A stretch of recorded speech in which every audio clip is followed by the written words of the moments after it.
You are now listening to the Someone's Favorite Productions podcast network.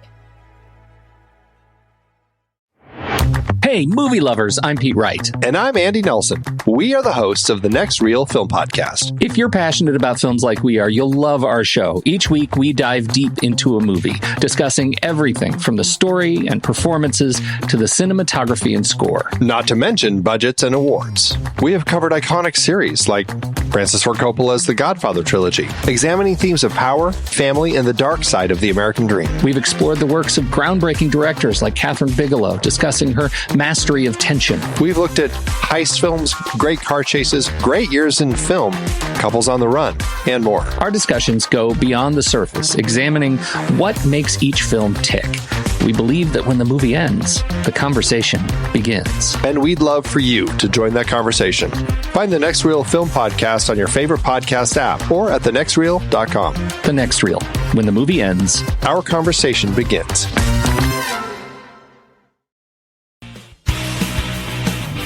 Hello there, and welcome back. What is this place? Disconnected. Disconnected. Disconnected. Disconnected. Disconnected. Disconnected. Disconnected. Disconnected. Disconnected. Disconnected. Disconnected. Disconnected. Disconnected. Disconnected. I'm starting to feel disconnected. You have reached a number that has been disconnected. Hey all, and welcome to a live Thursday night this week with two of my favorite people to listen to every week. We've got Gentry Austin and Casey Scott from the Syndicate podcast. Welcome, gentlemen. How are we? We're all right. Good. I'm great. I have a screwdriver. I'm ready to go. That's exactly what the night needed tonight. It's been a hell of a week out there, huh? Yes, it has. Yes, it has. Suddenly, very, very, very serious immediately. Yes. On a somber note, we're starting on a somber note tonight. Yeah. Thank God for the movies. Got to tell you, thank God for the movies. We need a little escapism. So. Escapism indeed. So yes, clearly my big thing for you guys tonight is the Syndicate podcast. Everybody needs to be listening to the show in an elevator pitch. How do you tell people what the show's about, Gentry? Well, it's about the golden age of sexploitation. It is about low budget, mostly 60s and 70s, erotic films, sometimes violent films. That's my elevator pitch. Casey, you do it better than me.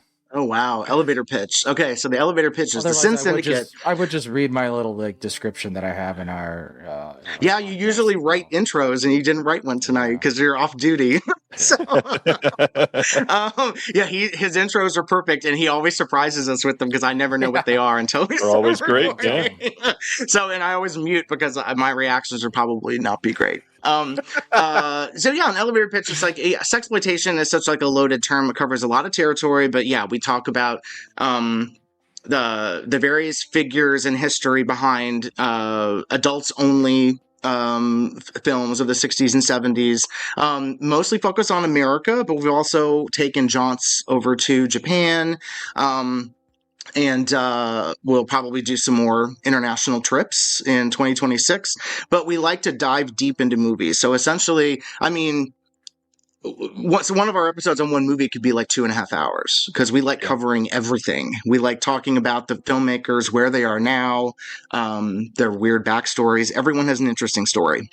Yeah. So yeah, our early ones were actually kind of short. I looked back the other day. They were. We had a couple like hour 15 ones, and I was just like, wow, what happened to those days? We hadn't found the flow. Also, you know what? We didn't have. I think we didn't. So we started diving deeper. I think that and we started doing a little bit longer intros. Actually, we only started doing that recently, but yeah, I mean, even those early ones though, I think the movies that we covered, I think an hour was enough for some of those. Like there wasn't really much more to say about some of them. Since Syndicate is fine for an hour. Yeah.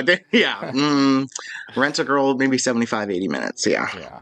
All that to say, one of the main reasons why I wanted the Syndicate on the Someone's Favorite Productions podcast network, check out someone'sfavoriteproductions.com. We wanted them involved because you guys have one of the most well-researched, interesting podcast that is a true deep dive, as you said, into not just the films or analyzing the film itself, but the stories behind the films. And primarily, it's one of the more difficult genres to research because there were so many pseudonyms. There were so many people that were using essentially like doing business as names in every form of this business because they needed to hide behind a front for many of this. And to hear those stories and to hear about the missing copyrights and the Casey, completely breaking down, opening Wikipedia pages and fixing things and IMDb credits. It is always a joy to listen to. Going to the NYPL to look at homicide bureau records from New York in 1981 and not finding what I needed and almost bursting into tears. Yeah. Yeah. When we go the distance, or we try to anyway. Yeah. Yeah. So it is a lot.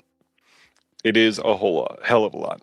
But anyway, it's great. Everybody needs to check it out. I strongly recommend, and I don't know if everybody's like this, but I know with me, if I suddenly get, we'll say, hyperfixated is probably the best way to say that. Hyperfixated on a show, I will go back and listen all the way from episode 1. Syndicate is one that is the easiest to do that for, and also the most rewarding, I would say, because as you say, you've grown since then. There's been some changes, but I mean, then it's really cool to hear the whole journey. And one of the big payoffs recently was getting Miss Lisa Petrucci from Something Weird to show up on the show. How was that for you guys? How did you feel the episode went? Went great. Dream come true. Like we said at the beginning of that episode, it was just like, but when we first started this podcast, we knew we wanted her on at some point. Yeah. So it was just a matter of waiting for that right moment. And with this Dave Friedman collection coming out, that felt like the perfect time because, Dave was a huge part of starting Something Weird Video. Well, I shouldn't say starting it, but helping kind of push them to the next level a little bit. Would you agree, Casey? Yeah, well, absolutely. And then he connected them to Novak and Cressy. And I mean, that opened the door to get actually legitimate releases of these films, which they were not doing. But Lisa is great. I mean, she understands what we're doing. Like, we never really set out to, this isn't a Something Weird podcast. It just happened that about 90% of what we cover is stuff that came out through Something Weird, just because they put out such a variety of sexploitation movies and exploitation movies. So she's great. We're gonna try to have her on every year if we can.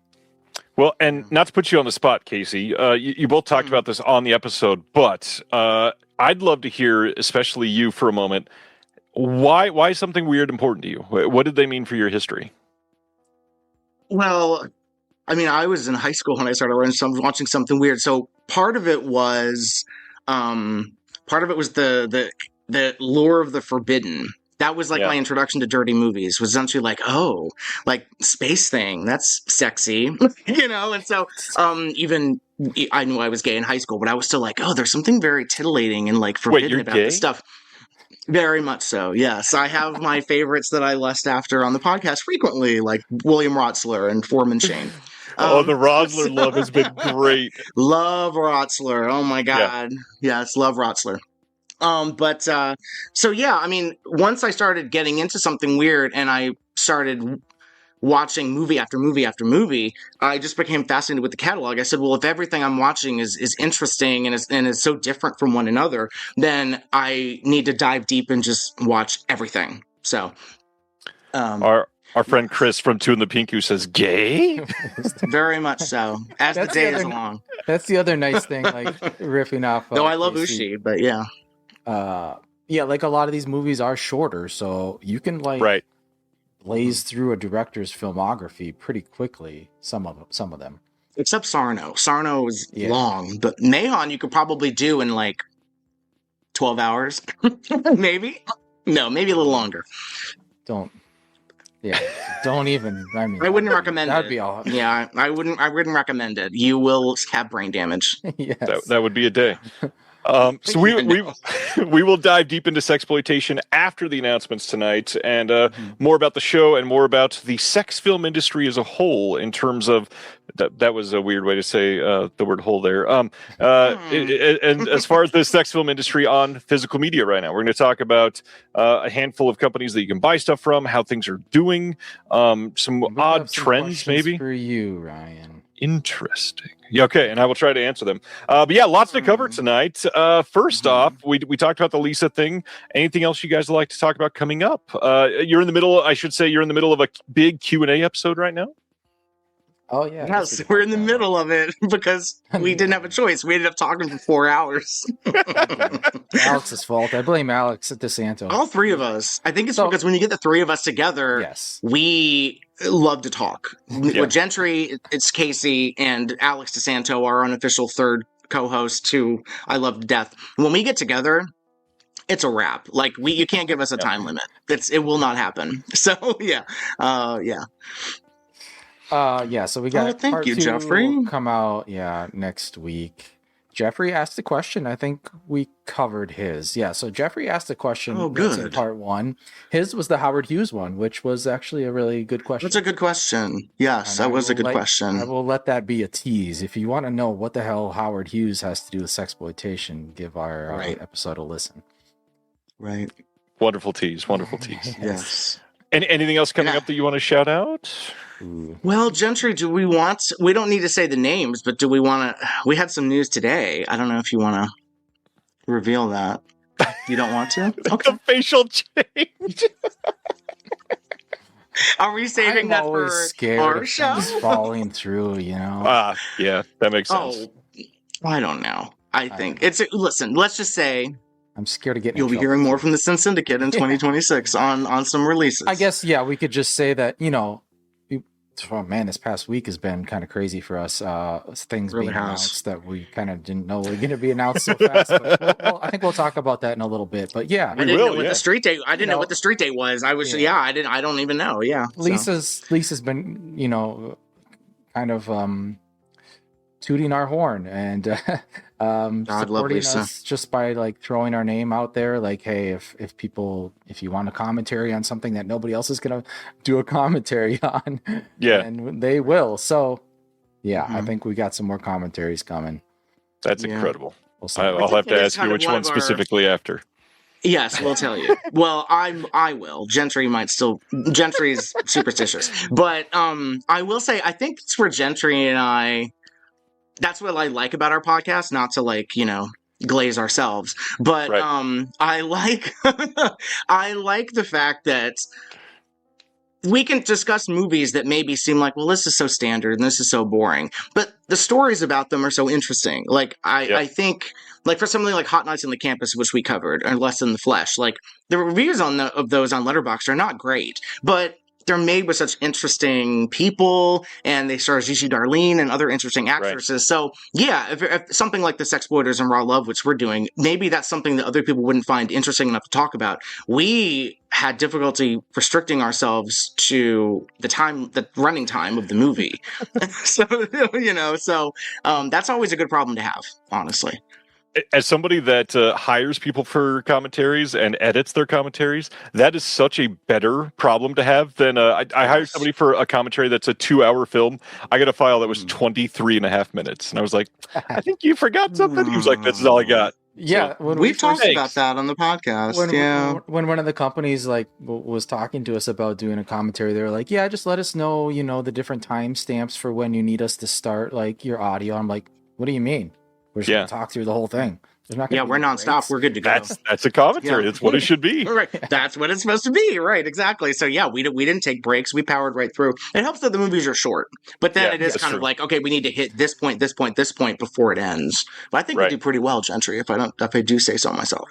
Yeah, and we'll only get better. So I can't wait. So yeah. I know that we were going to mention something from the Two and the Pinku guys. Do you want to shout that out right now? Yes. So this is Thursday. Sunday at American Cinematheque, 10 p.m. in Los Angeles, they are screening the film Rewind, which is the Sato film, which was just restored. And I got to tell you, the only Sato movie I'd seen was Muscle. I'd never seen any of his other films other than Muscle, because Muscle is fantastic. Rewind made me a believer. I love Rewind so much. And to see it restored on the big screen is going to be absolutely incredible. It's going to be a mind blower. So I absolutely recommend 10:30, or I think it's 10:30. What time? I think it's 10. Chris is in the chat. It's a late night screening. I don't think they're screening it. I think that they're just No, they are going to be there though, yes. And you want to meet them, so they will be there. They're not hard to find either. No, they should be. They should be hosting it. I'll say that. Should be, yeah. They should be hosting it. Let me just say, Casey giving like high praise to Sato right now is so funny because just a few months ago, Casey was bitching about Thank you, Chris. this pink line taking all this stuff off the pushing my Syndrome Sexploitation calendar. Yes, so exactly. If he's psyched for it, then it's good. Yeah. I'm obsessed, and well, because of them, I'm into pink film. I'm obsessed with so much different Nikatsu stuff and shot on video stuff now. So yeah, it's a whole new world, and this is a good first one if you've never seen a pink film for sure. So yeah, 10 p.m. and L.A. and what's the venue on that one again? I totally spaced already. American Cinematheque. Oh, and do we know, because there's 3 theaters, do we know which one it is? I think it's the Egyptian. I believe it's the Egyptian. They got the big one for that? God damn, I believe it's the Egyptian. Yes. Chris will correct me if not. And he describes it as, think of Peeping Tom with family and video. Yeah, I got into a fight with someone on Reddit who said they would not describe it as a horror movie, and they thought that was misrepresenting the film. It is very horror. It is very 80s shot on video, grungy, but yeah. It's at LF3. It's at the Los Feliz 3 theater. So go check out LF3. Thank you, Chris. Incredible. Thank you. God, that sounds great. I would love to see Rewind on a big screen with people that loves that stuff. I want to see the audience reaction because that's the thing. When I did my series in New York, we showed hardcore films. So seeing those and seeing an audience react to those really well and then want to talk about them after is very rewarding. It's like, oh my God, new fans. This is fantastic. So if this goes over well with the audience, I look forward to hearing feedback from the Pinku guys and how it went. Same. I can't wait to hear that podcast episode where they cover it. Me too. Yeah. For you guys, before we go into pickups and recent watches and all that, Raymond's got a question, and I'm gonna tune this to you a little bit. What sexploitation films do you hope get a big boutique release over the next year or two? I don't want to answer this because we cover this Gentry. in the Q&A. So how about we highlight maybe one each, and then have them come listen to the show for the rest of them? Yeah. I think that's fair. Yes, I think that's fair. All right, go Casey. Smoke and Flesh. Our question was which something weird movies would we want an upgrade for? I say Smoke and Flesh. It's a really terrific 1968 New York black and white film. Very little plot, but so much style. And it takes place in like one apartment and like a pot party, and there's like a biker. It's so stylish and beautiful, and I'd love to see that restored. It's very underrated. The opening scene in that is a guy, dealer riding a motorcycle in Manhattan.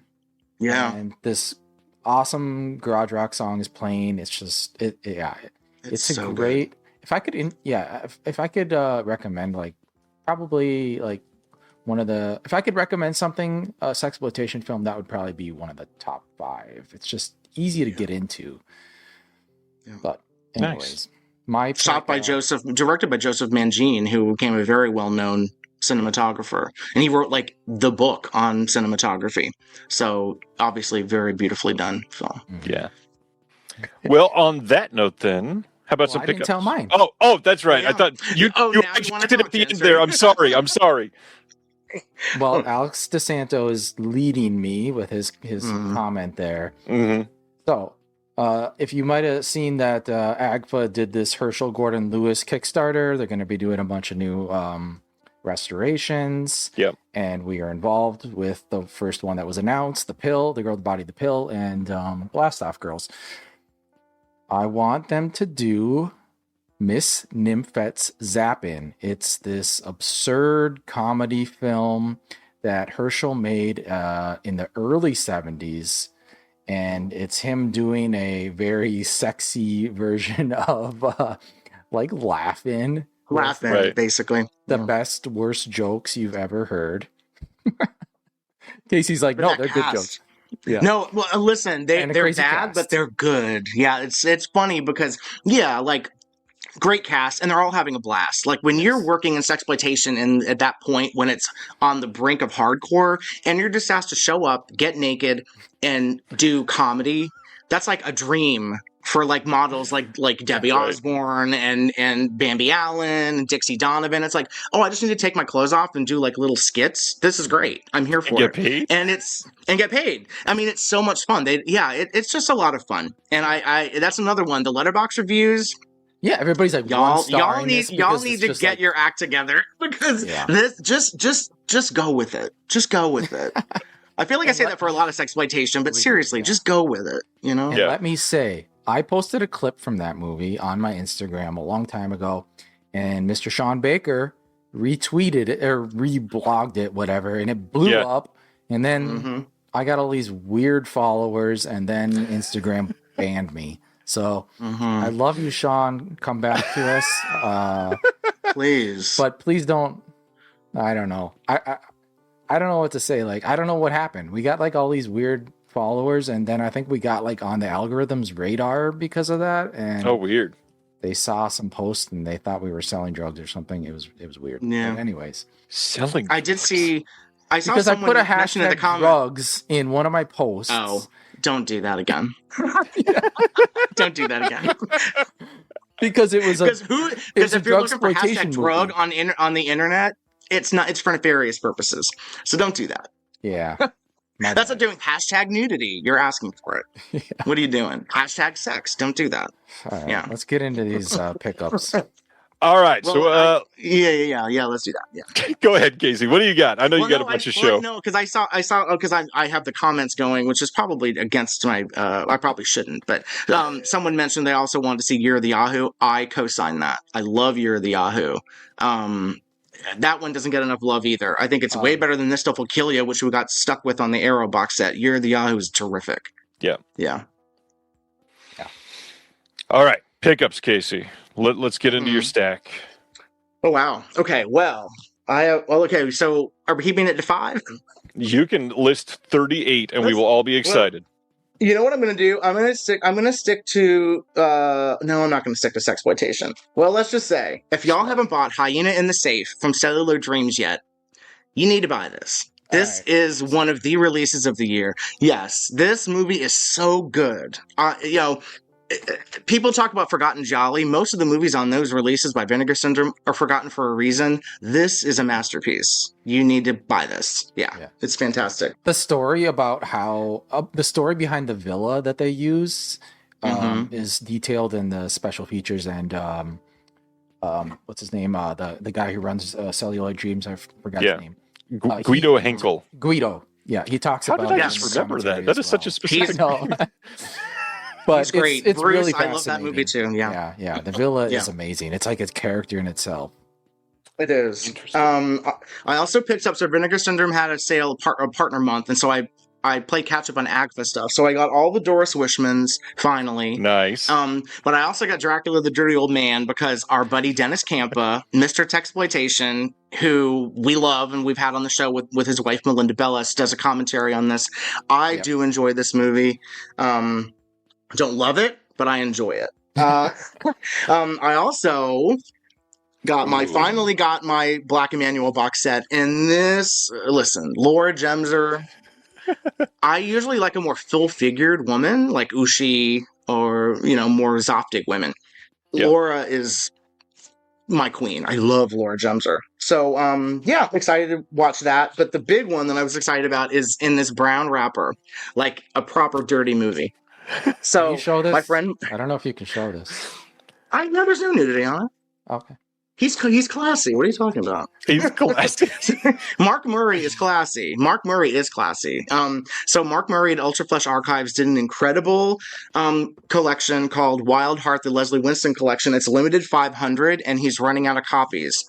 Gorgeous restored 8mm loops. Loops deserve love too. Leslie Winston does a commentary on it with Mark. There's a lot of good stories on it. Gorgeous packaging. I love it. I watched it twice. So, yeah. I still need to pick that up. I posted the announcement and meant to pick it up, and my computer crashed, so I lost the tab. I need to go back to it.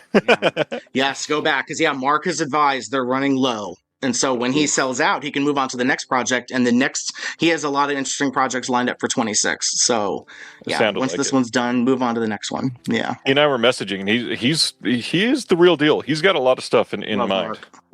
Love Mark. Yeah, he's fantastic. He's Mr. Rudy Ray Moore, and so he's giving that much love and attention he gave to Rudy to 8mm, which nobody else is doing. So I'm very happy that he's as dedicated as he is.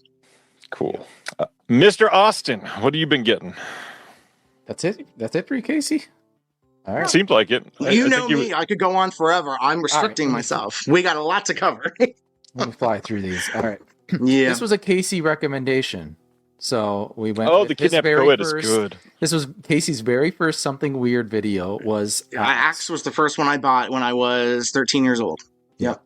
And so this is a Severin, but I haven't gotten my actual Severin order yet. But I don't think many people have. No, that's okay. I did. I'm not. I don't know how, but special. I did. Okay. Yeah. The last one I did not get for months, so I think I was owed.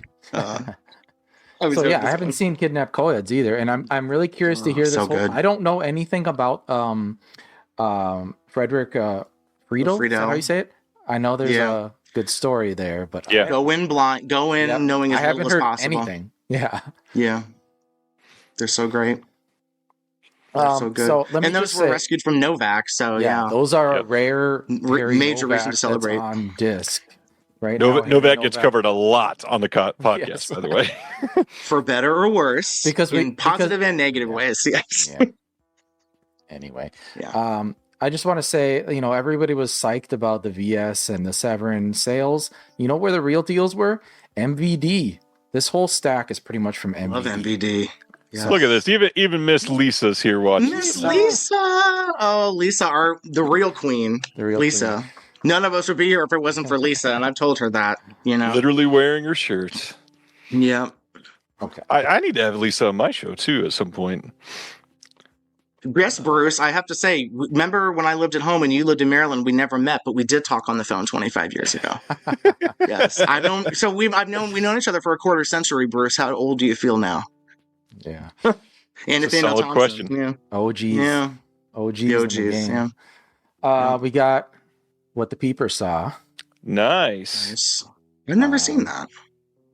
Britt Eklund. Yep. It's. I think most people consider it a giallo adjacent. Mm-hmm. I haven't seen it for a little while, so I'll pick that up.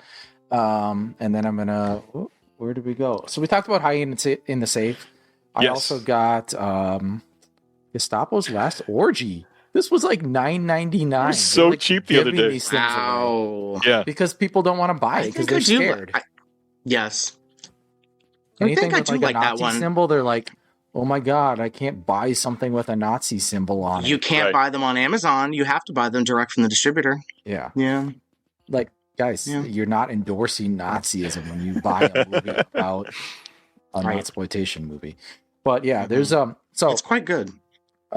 There is something really interesting on here that I want to watch, which is an extra about our boy that we talked about recently, the composer of the soundtrack for Voluto Nero, aka Black Velvet, which is in the Laura Gemser box set.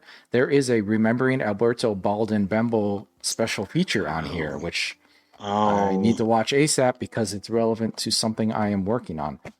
Nice. I love him though. His soundtracks are so good. He also did Strip Nude for Your Killer, which finally got reissued. Now, his soundtracks are always good, but they haven't been. That's not Bembo. Is that not? No. Who is that? It's some other Italian guy. I can't remember his name. Are you gonna make me Google this? Go ahead. Alberto Bembo. No. He didn't do that. He did many. Voluto Nero. Yeah, he didn't do that many. He was mostly he was a singer. He's Bruce. a huge singer in Italy. He did a bunch of pop songs. So yeah, I totally didn't remember that. Yeah, yep, Bruce. So you got two movies from the same director. Yep. So that's fun.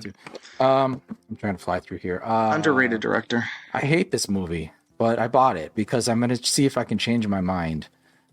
This is Jess Franco's The Bloody Judge, aka Night of the Blood Monster. Yeah. No comment from anybody. Well, not really. That's when I think everyone was excited to see Uncut, and then when they saw it Uncut, it was like, oh, can we get a cut version? Because it's really long. And can we just let's get to the meat and the potatoes of the movie. I would rather see the AIP version, honestly, to see what they did with it. I have a ranked Jess Franco list with 150 movies that I've seen. I think this is at the very bottom. So I'll see if I can bump that up. I don't know about that, but I'm gonna skip that one. Laurent Omanzik in Germany says it's just Franco, just another Zoom. Yes, that's so rude. Yes. There's no meaningful zooms in that movie, though. Cecilia, another Franco. I need to rewatch that. I was kind of holding out on this one because there's a couple of different versions, but the other version is on here. The Aberrations. I'm not going to read the title. Aberrations Sexuales. It's the Spanish version of the same movie, but very good movie. Another Franco. We got Death Packs a Suitcase. Got a Franco month for you. That nice. Too. Yeah, this is Franco. Classic Kino Lorber style, where it's like, ooh, nice packaging, slipcase, and then the special feature is just like single audio commentary, nothing else. Yeah. Who's it by? Not gonna say. I don't want to get you riled up. Oh, enough said. Enough said. Here's another Kino Lorber. We got a little pre-code. You might not know that about me. I'm a really big pre-code fan. Me too. I didn't know that about you either, Gentry. Couple Sylvia Sidney movies. Learning everything tonight. The Ladies of the Big House is fantastic. Yeah. Very early woman in prison movie. I've already the nice thing about these is like I can watch the audio comment or I can watch the audio commentary like right after them because they're like an hour long. So it's like, hey, let's listen to David Del Valle and Stan Schaefer. Oh, David, I love David. And I'm gonna cruise through these. I got 3 raw. I got 4 RARO videos. I love that Kino is doing the RAROs now. Yeah, they're just so much. They're easier to pick up in my my Kino sale order. So I got a bunch of Fernando de Leo movies that I haven't seen. The Seduction. Good director. Madness. Madness is good. Loren Dessel and Joe D'Alessandro. And I should have tied this back to this is the Black this is the Voluto Nera episode. So I got an early movie by the director of that, which Brunello Rondi.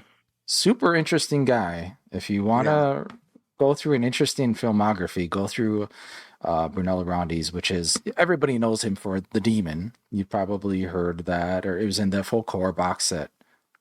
The Demon. Yes, the one with what's her face? I forget. Yes, it's great. Totally terrific movie. Yeah, but, it's not Dahlia Lavi, is it? No. Yes, that's her. Yep. Oh, yeah, that's her best performance. She's terrific in that. Yeah. Yep. And here's another Brunello Rondi, Riot in a Women's Prison. So that one was good too. Women's Prison movie. Damn, Gentry. I'm trying to watch all Brunello Rondi's movies because I love Black Velvet so much, and which stars my favorite woman in the world, Annie Bell. So another one that's been covered and co-stars one of my favorite women in the world, Laura Gensler. Yeah, it's the meeting of the Emmanuels. Yeah, let's go through the 88 real fast. Golden Voice. I need to see that one. Yeah. Again, these were like dirt cheap. I haven't ordered from them in so long. So keep an eye on MVD. Oh, MVD. Really? We got Facets of Love, which is like kind of an erotic anthology from Shaw Brothers. They are doing the erotic stuff too. I wondered about that. Okay. Definitely some good stuff in that library. Blue Jean Monster. I've heard good things about this. Same. I have too. Yeah. I might have a fan subbed version of that I should watch. That's love Blood that and movie. Diamonds. I know Casey's a big fan of that. Yep. That's a big fan. Yep. Tokyo Teshi movie with Barbara Boucher. It's like it's more or less like a spiritual sequel to Caliber 9, if you've seen Caliber 9. But this is a lot more somber. Very interesting. Yes. And it has a great disco song in it too. Barbara Boucher dances in like a little fringe bikini to this disco song I need badly. Yeah, I immediately went to Spotify. I'm like, is this on Spotify? I don't think it's available. Yeah. My next holy grail. One Last Franco, another movie I hate. Golden Temple Amazons. Yikes! Yeah, yikes! Not. But it was like $5.99. Can't say. Nice endorsement.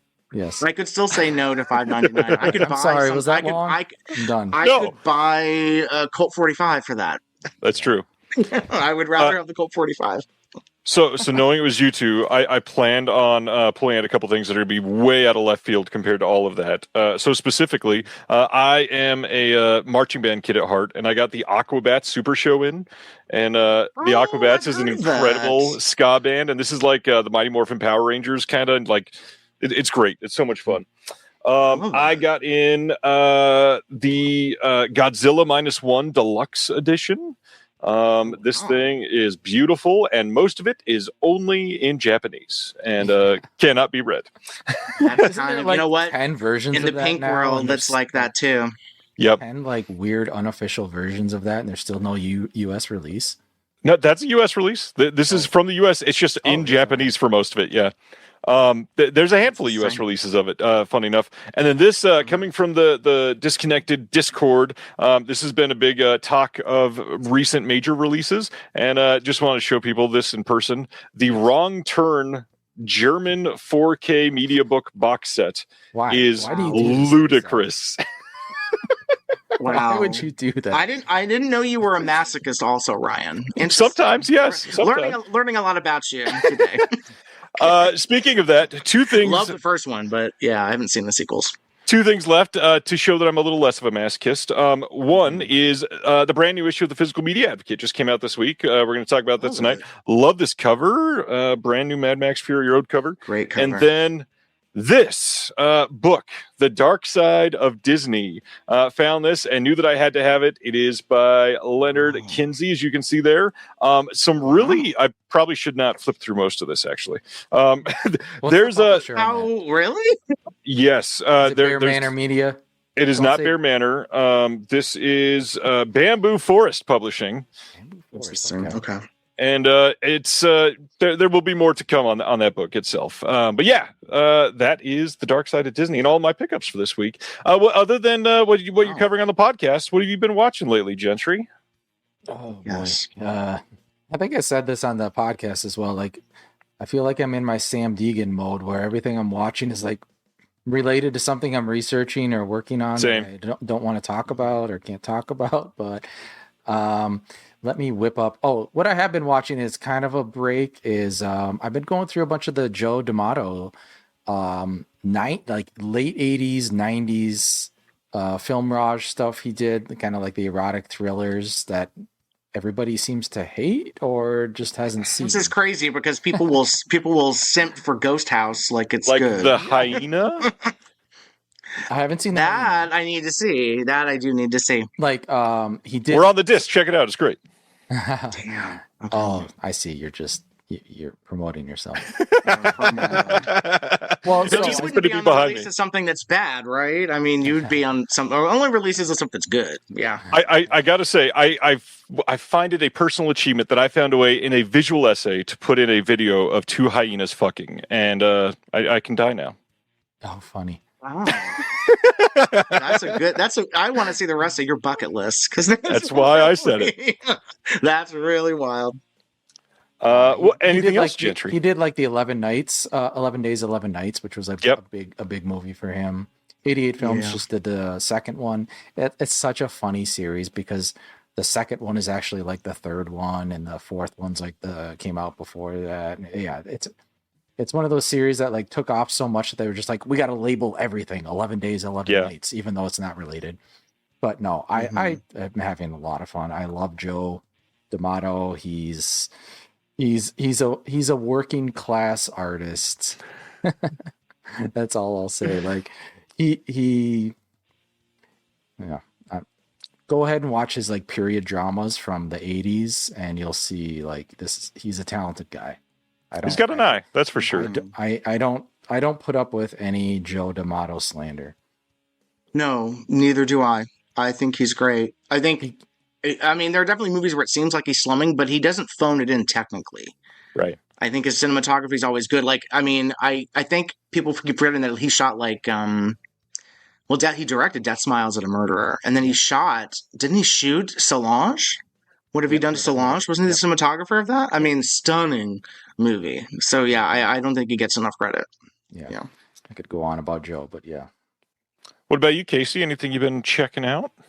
I will keep singing the praises of Joe because I'm in Black Emmanuel land. So, I know that those films can be problematic. Everyone's favorite word these days. But listen. I hate that word. They're so good. Joe knows what he's doing. The Italians have a way of commenting on violence and sexuality while also exploiting it in such a beautiful way. Cannibal Holocaust is a good example of that, where it's just like wildly violent and then judging us for watching the violence. It's total hypocrisy, but I love it. I've been watching a lot of the Black Emmanuel box set. I'll say it again, very into pink film now. And there's a lot of it on Internet Archive. So I've been downloading a lot of stuff and watching stuff. I'm obsessed with Irina Mii. I will not stop talking about her. She's like the Barbara Stanwyck of Roman porno. So I've been trying to get everything that she's made because I'm absolutely obsessed with her. What a title! But yeah. Yeah, Dakota and Chris ripped a few VHS tapes a couple weeks ago, and they did a podcast, which was a double feature, and they sent those rips to us. And I can't remember. No, Casey, you haven't watched them yet, but I think I fell asleep watching one of them. Oh, yeah, you did. Yeah, I don't know how you fall asleep watching. Well, I kind of do. Because, come on. Because. But you know why? Yeah. Because it wasn't Zoom In Rape Apartments, and it wasn't Sex Hunter. Yeah, so one of them did was not a grab me. Yeah, it was my first. Yeah, it did not. Train. Was your first Groper train? Nice. First ride, yeah. Lots of people taking that ride recently. So here's the thing about Groper train: they're not all about the train. I don't know if people understand that, but yeah, that's just like a setup for other interesting stuff. Anyways, yeah. But that's kind of it. I was on vacation, so I was watching a lot of Hallmark holiday stuff with my very straight family, and introducing my niece and nephew to Barb. He's 6, my niece is 6, and my nephew is 6. My niece is 3, and they'd never seen Pee Wee Herman. So I got them into Pee Wee Herman because I'm the best gunkle in the world. Smart. So now they love Grace Jones and Cher and Katie Lang and Pee Wee Herman. So I've done my job. Nice. Wait, do you have your your mug? Casey, what's your gunkle mug? Oh, my gunkle mug. No, it's in the sink. But yes, they got me world's best gunkle, and you can't tell me nothing when I drink out of that thing. So yeah. I'll share the continuing love for Italians and violence. I watched Torso twice over this last week, and you're going to be talking about it. Yeah, I am, and God, do I love that movie! It is so damn good. So good. So many great shots. That one scene, I will go back to it so often, but the one scene in like the moor where it's all foggy is crazy. Oh, it's like a swamp thing. Yeah. Yeah. Where she's high and just stumbling through. Yeah. The mud in that scene. It is such a well shot scene. Love that one. And then I got a friend in town. Zach from the Discord is here. He's in the other room watching from like 40 feet away. Hi, Zach. We rewatched Twinless from this last year. Did either of you guys see Twinless from 2025? No, what I've heard, there's a really good sex scene in it. It's the best thing is it's authentic. It is like there's genuine like laughing and enjoying the moment and actual good. Yes, it is so good. Yeah. Love Twinless. There's Zach saying hi. Showed him. He had not seen it yet, and I thought it was super underrated from this year. Hardly anybody has seen it. So I need to see it. Everybody go see Twinless. Who's in it? Who's the main actors? Dylan O'Brien is the main actor. And then James Sweeney is acting in it, but he also wrote and directed it, which for a film like that, it's kind of surprising. It's a quite subversive movie to be the writer director and then make yourself super vulnerable to star in it as well. Yes, hey, but that happens a lot in make sure that you make sure you cast yourself in a sex scene with a wildly hot man. That is pure sexploitation. Pure sexploitation. You know who did that? Rotsler did that all the time. Yep. Yeah. This is true. All right. I think that's all I got. Anything else we want to shout out before we go into the announcements? I don't think so. I'm excited. Let's see these announcements. Let's do it. First, just a reminder, because this happened to be the first thing from this last week. Shelf Shock Rewind is coming up. This is going to be on February 15th of this year, and you need to go in there and vote for everything from physical media from 2025. Again, you can see the link in the chat right now. You can open that in another tab.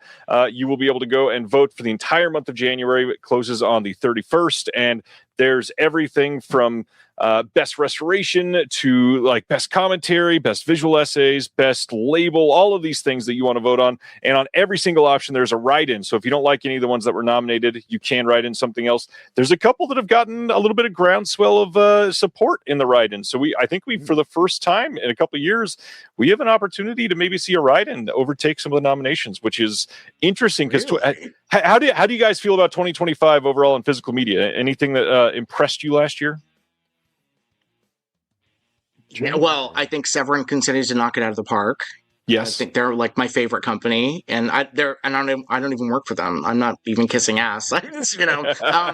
They continue to really impress me. They do a little bit of everything. So they love do. them.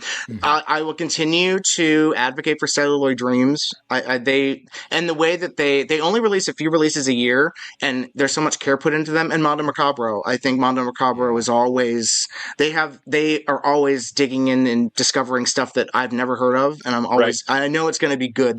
Those are titles that I always will buy blind. I don't need to know what they are. I'll just buy them. Same. Got to trust that curation. Yep, absolutely. Yeah, I haven't even seen the Sato movies yet, but I feel like that's already like a pretty big coup for them to get that. Absolutely. Yeah. Like so many people have been dying to get those to not watch those like VHS rips that have been floating around for ages. Right, with bad fan subs. Yeah. Yes. Right. All right. That's how I watched Rewind for the first time, and that's why I can't wait to see it restored. If I loved it that much looking like garbage, I know it's going to be just like otherworldly when I see it restored. Yeah. All right. So that's Shelf Shock Rewind. Don't forget to vote. That's it on that. And then our first actual announcement. We found out what Iconoscope was. This is coming from Vinegar Syndrome. You can order this now on 4K, and it's 1973's Don't Be Afraid of the Dark, which... I will say, before anybody says anything, great movie. If you've never seen it, it is genuinely a great movie. I don't love that this is on the cover. I think that should not have been on the cover. I don't either. I agree. Let's, in fact, hide it with this. That is enough. That's a better cover, actually. It is. So this was a TV movie, right? It was a TV movie, yes. And we should say Iconoscope. Iconoscope is all going to be TV. Yeah. That's the big draw there. But have they said if it's going to be all TV movies, or are they going to do TV series as well? They have mentioned series, and we're also covering a series tonight that they already did this week. Oh. Because I want them to do He and She, which is Richard Benjamin and Paula Prentice. Like, I would love for them to rescue that one season wonder, because that's really terrific. But I've been asking Shout Factory to go after it, and they've kind of patted my head and said, we'll think about it. I'm like, come on, Richard Benjamin and Paula Prentice are still alive. Let's do it while they're still alive. Well, Dakota is petitioning for Stalked by My Doctor. I'm probably guessing that's not going to happen anytime soon from VS. Probably not. Come on. Hallmark, put it out. Somebody wants it. So this is going to be a 4K scan with Dolby Vision and HDR. Brand new scan. Is that necessary? Is it necessary? No, but it's also really cool that they're doing it. I agree. So we got a commentary on here with Amanda Reyes. We got a commentary that is ported over with Uncle Creepy Barton and then Jeffrey Reddick and Sean Abley. The only thing here that's new is a brand new locations featurette shot at the Newhall Mansion, which pretty damn cool. And then, of course, there's a 24-page booklet with an essay by Amanda Reyes. Good movie. Everybody should see it. Interesting. No Kim Darby, huh? No Kim Darby. Bummer. That's my toxic trait, is saying, why didn't you interview this person? But honestly, I'm glad it's coming out. I'm glad it's coming out. Say the same a lot. Yeah. Producing extras, I know that there's reasons why not. I just immediately think of it as a fan. I'm just like, I wonder what Kim Darby had to say about this, but maybe she didn't have anything to say. Yeah. Guess we won't know.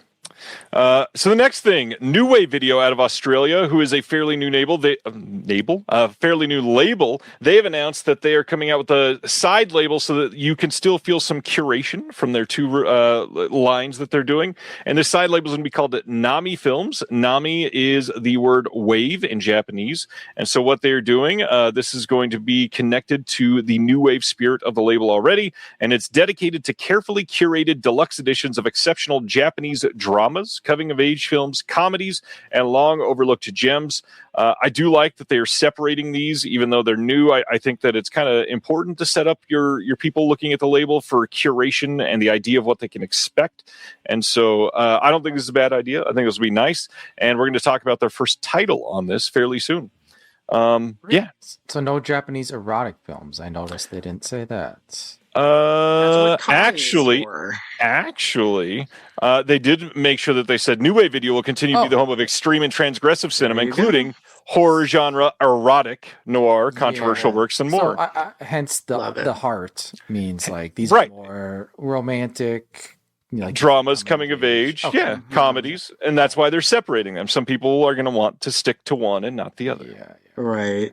I'm intrigued. We're going to be talking about a lot of Vinegar Syndrome this show because they announce things every single day, of course. And the next one is from Cinematograph. They are doing a 4K of The Gambler. And as per usual, Cinematograph, they released this and they had a little bundle that you can get with these 2 stickers that came with it. That sold out in like 12 seconds.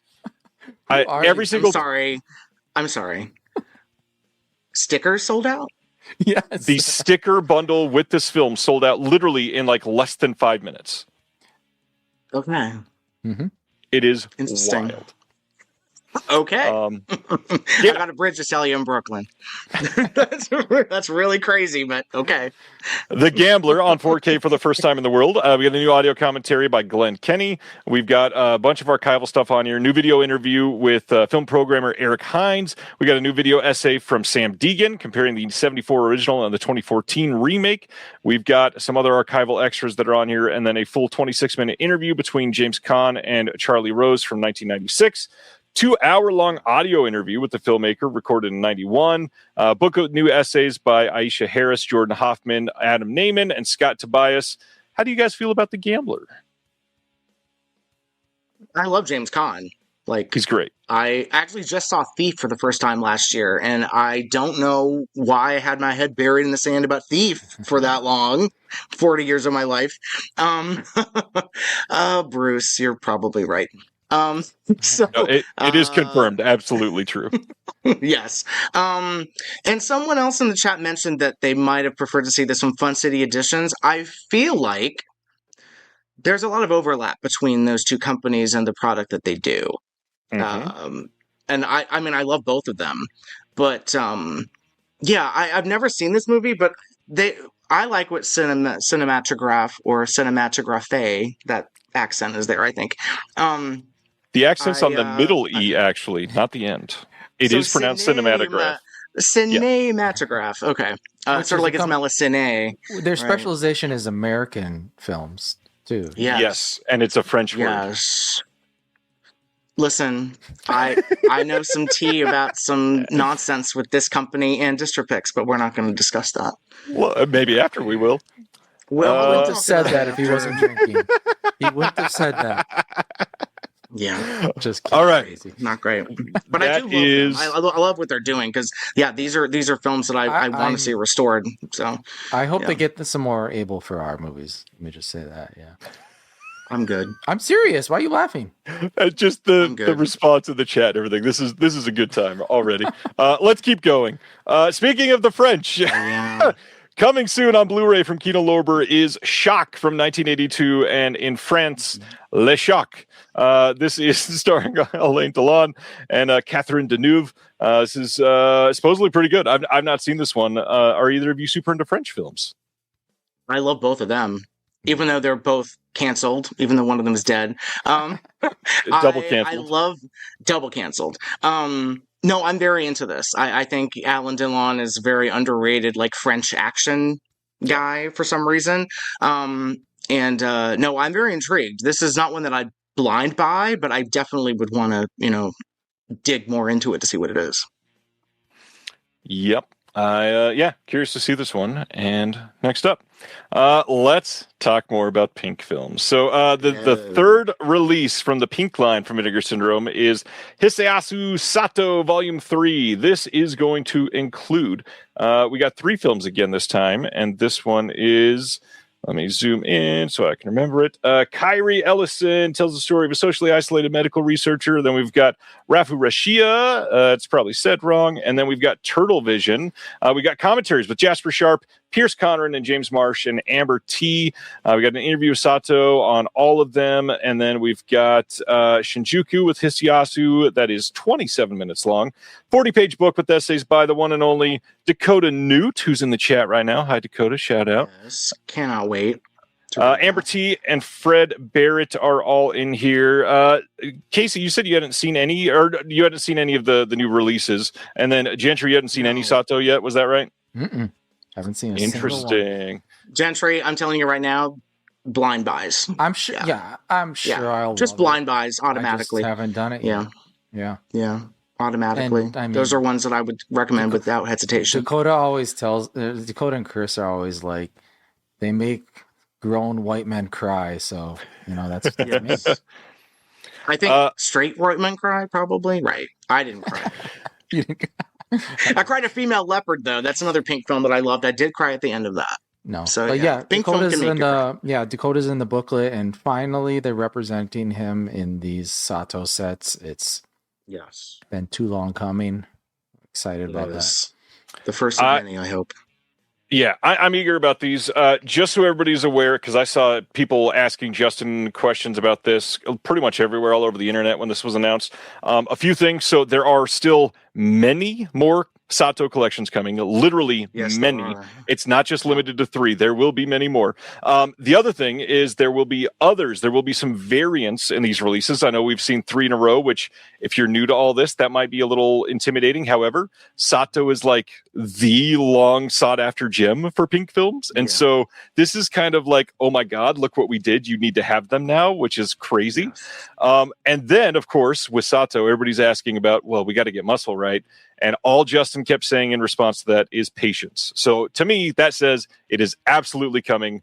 Give it some time, and Muscle will get some love. Isn't there already a new boutique label that is called Muscle? Maybe they'll be putting out Muscle. No, they will not. No, they will not. They will not. But the other thing is, I don't think they're labeled a boutique label yet. I think they're only still doing theatrical. I think their physical release is coming soon. That's correct. Yeah, that is correct. I hesitated on what to call them, but I think I would say distribution company probably. Yeah. Yes, which they do for other companies on behalf of other companies. Essentially, they're kind of like a park circus where they don't have any films of their own. They're distributing films that other people have. Mm-hmm. Yeah. All right, let's keep going. Don't you love on a show like this that we follow up Sato to the Nutty Professor? Kino is releasing Kino is releasing a 4K of the Nutty Professor soon. See, now that deserves 4K. Yeah, definitely. I love that movie. Sorry, I'm buying this for sure. Yeah. This is wild. The Nutty Professor. This is a big deal for a lot of people that were big movie fans in the 90s. Yeah. As I was, my millennial heart. It's one of those movies that, 20-something kids now, they should watch it. And I'd love to, it's a time capsule for sure of an era of comedy that doesn't exist anymore. So, yeah, I love it. I love it. Terry is right. The Jerry Lewis version is better, but I still like this one. I love Jada Pinkett and her very odd wig. I mean, love wigs. There's just I love wigs. I'm a wiggy person. I love wigs. Love a good wig and a bad wig. That's a bad wig, but it's very enjoyable. It's aged not that bad either. Yeah. Let's keep wigging out then. This is just a re-release that I found out later. Wellgo USA is re-releasing Killers from 2013. This will be out on January 20th. I know this is one that a lot of people like, so go after that if you want. I wish I knew it was a re-release. Would not have been here. Hey, there is a sale going on right now. Barnes & Noble, they're having an Arrow sale and also an Indicator sale. And as usual, this is in-store and online. And so if you don't have one next to you, you can check out all of their stuff. Now, the big question that I always get is, are pre-orders counted? And essentially assume that they're not. The way that they're counted is if they are coming out during the sale, then they're discounted. And the sale ends on February 2nd. So everything that's there is all that will be discounted. So yeah, decently long sale, lots of good Arrow stuff, some great prices.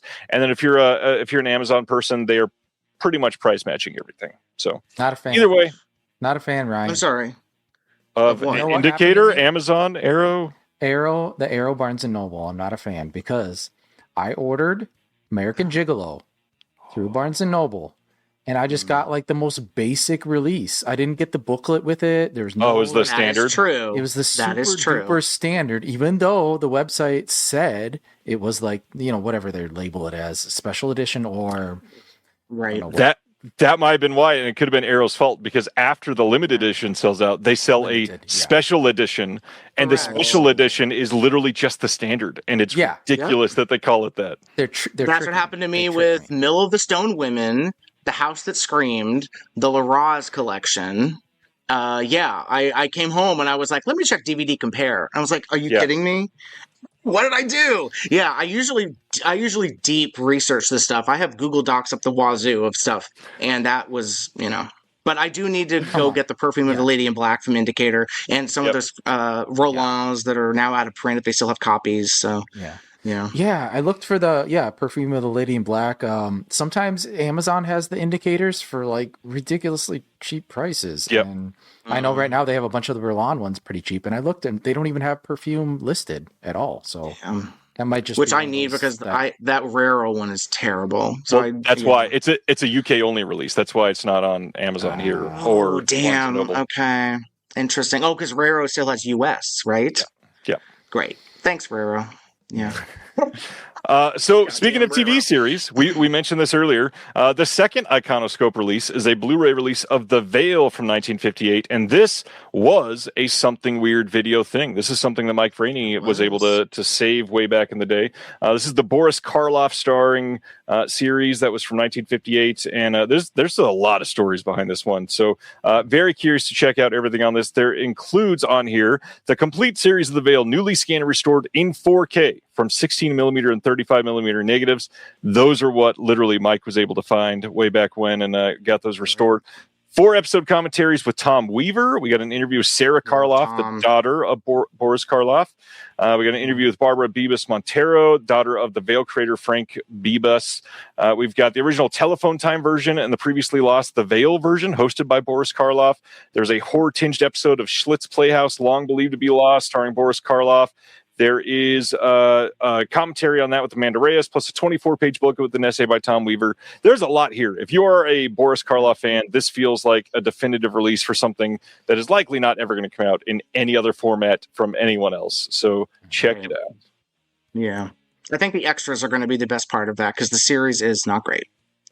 But I love I might even get it for that Schlitz Playhouse, actually, because I'm a big sucker for 50s anthology TV. So how many episodes are there of the 13, I believe. Yeah, 13. Are they Lucky hour or 13. 30 minutes? 30 minutes. I think they're around 30, yeah. Okay. Yeah, they're short. But, yeah. That sounds fun. So that's The Veil. Comes out this month. You can pre-order it now from the website. All right, this is going to be a tiny downer moment. I talked about this at the end of last episode's show and wanted to bring it up again because I launched a fundraiser to help the family of a friend of mine, Josh Phillips, who passed away suddenly in December. His wife is kind of in financial ruin in the wake of what has happened and not doing well. Josh was a film critic that wrote for newspapers in 4 states, and his last published work happened to be in the Physical Media Advocate magazine. And as somebody that loves the Muppets like he does, he was a close friend and somebody that I truly appreciated. And if you'd like to help, you can check out the links in the description below. You can send me stuff on PayPal or donate to Super Chat tonight. Everything that comes in tonight will all go to him.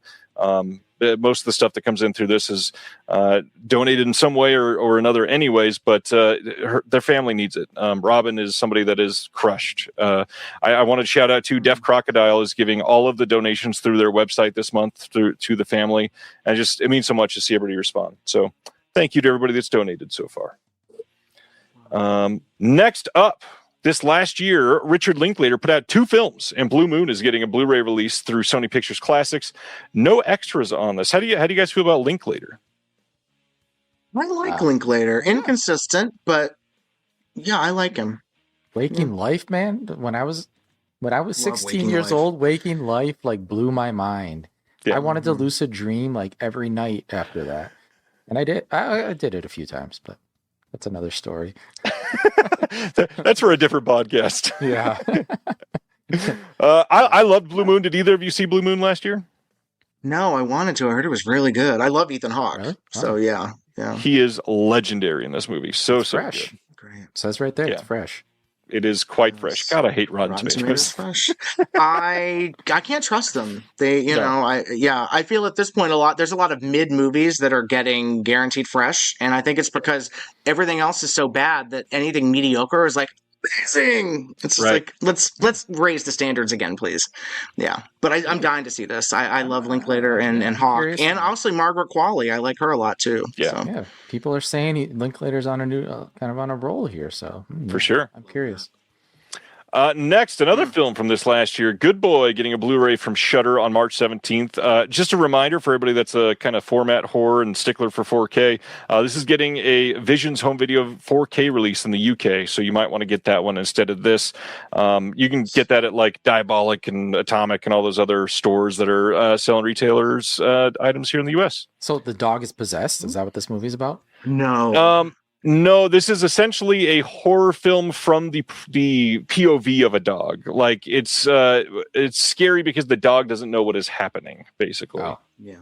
Okay. It's a unique take, but I got to be honest, did not like the movie very much. Interesting. I saw some positive reviews on Letterboxd from people. Mm-hmm. Some people seem as you can see, it's guaranteed fresh. Yeah.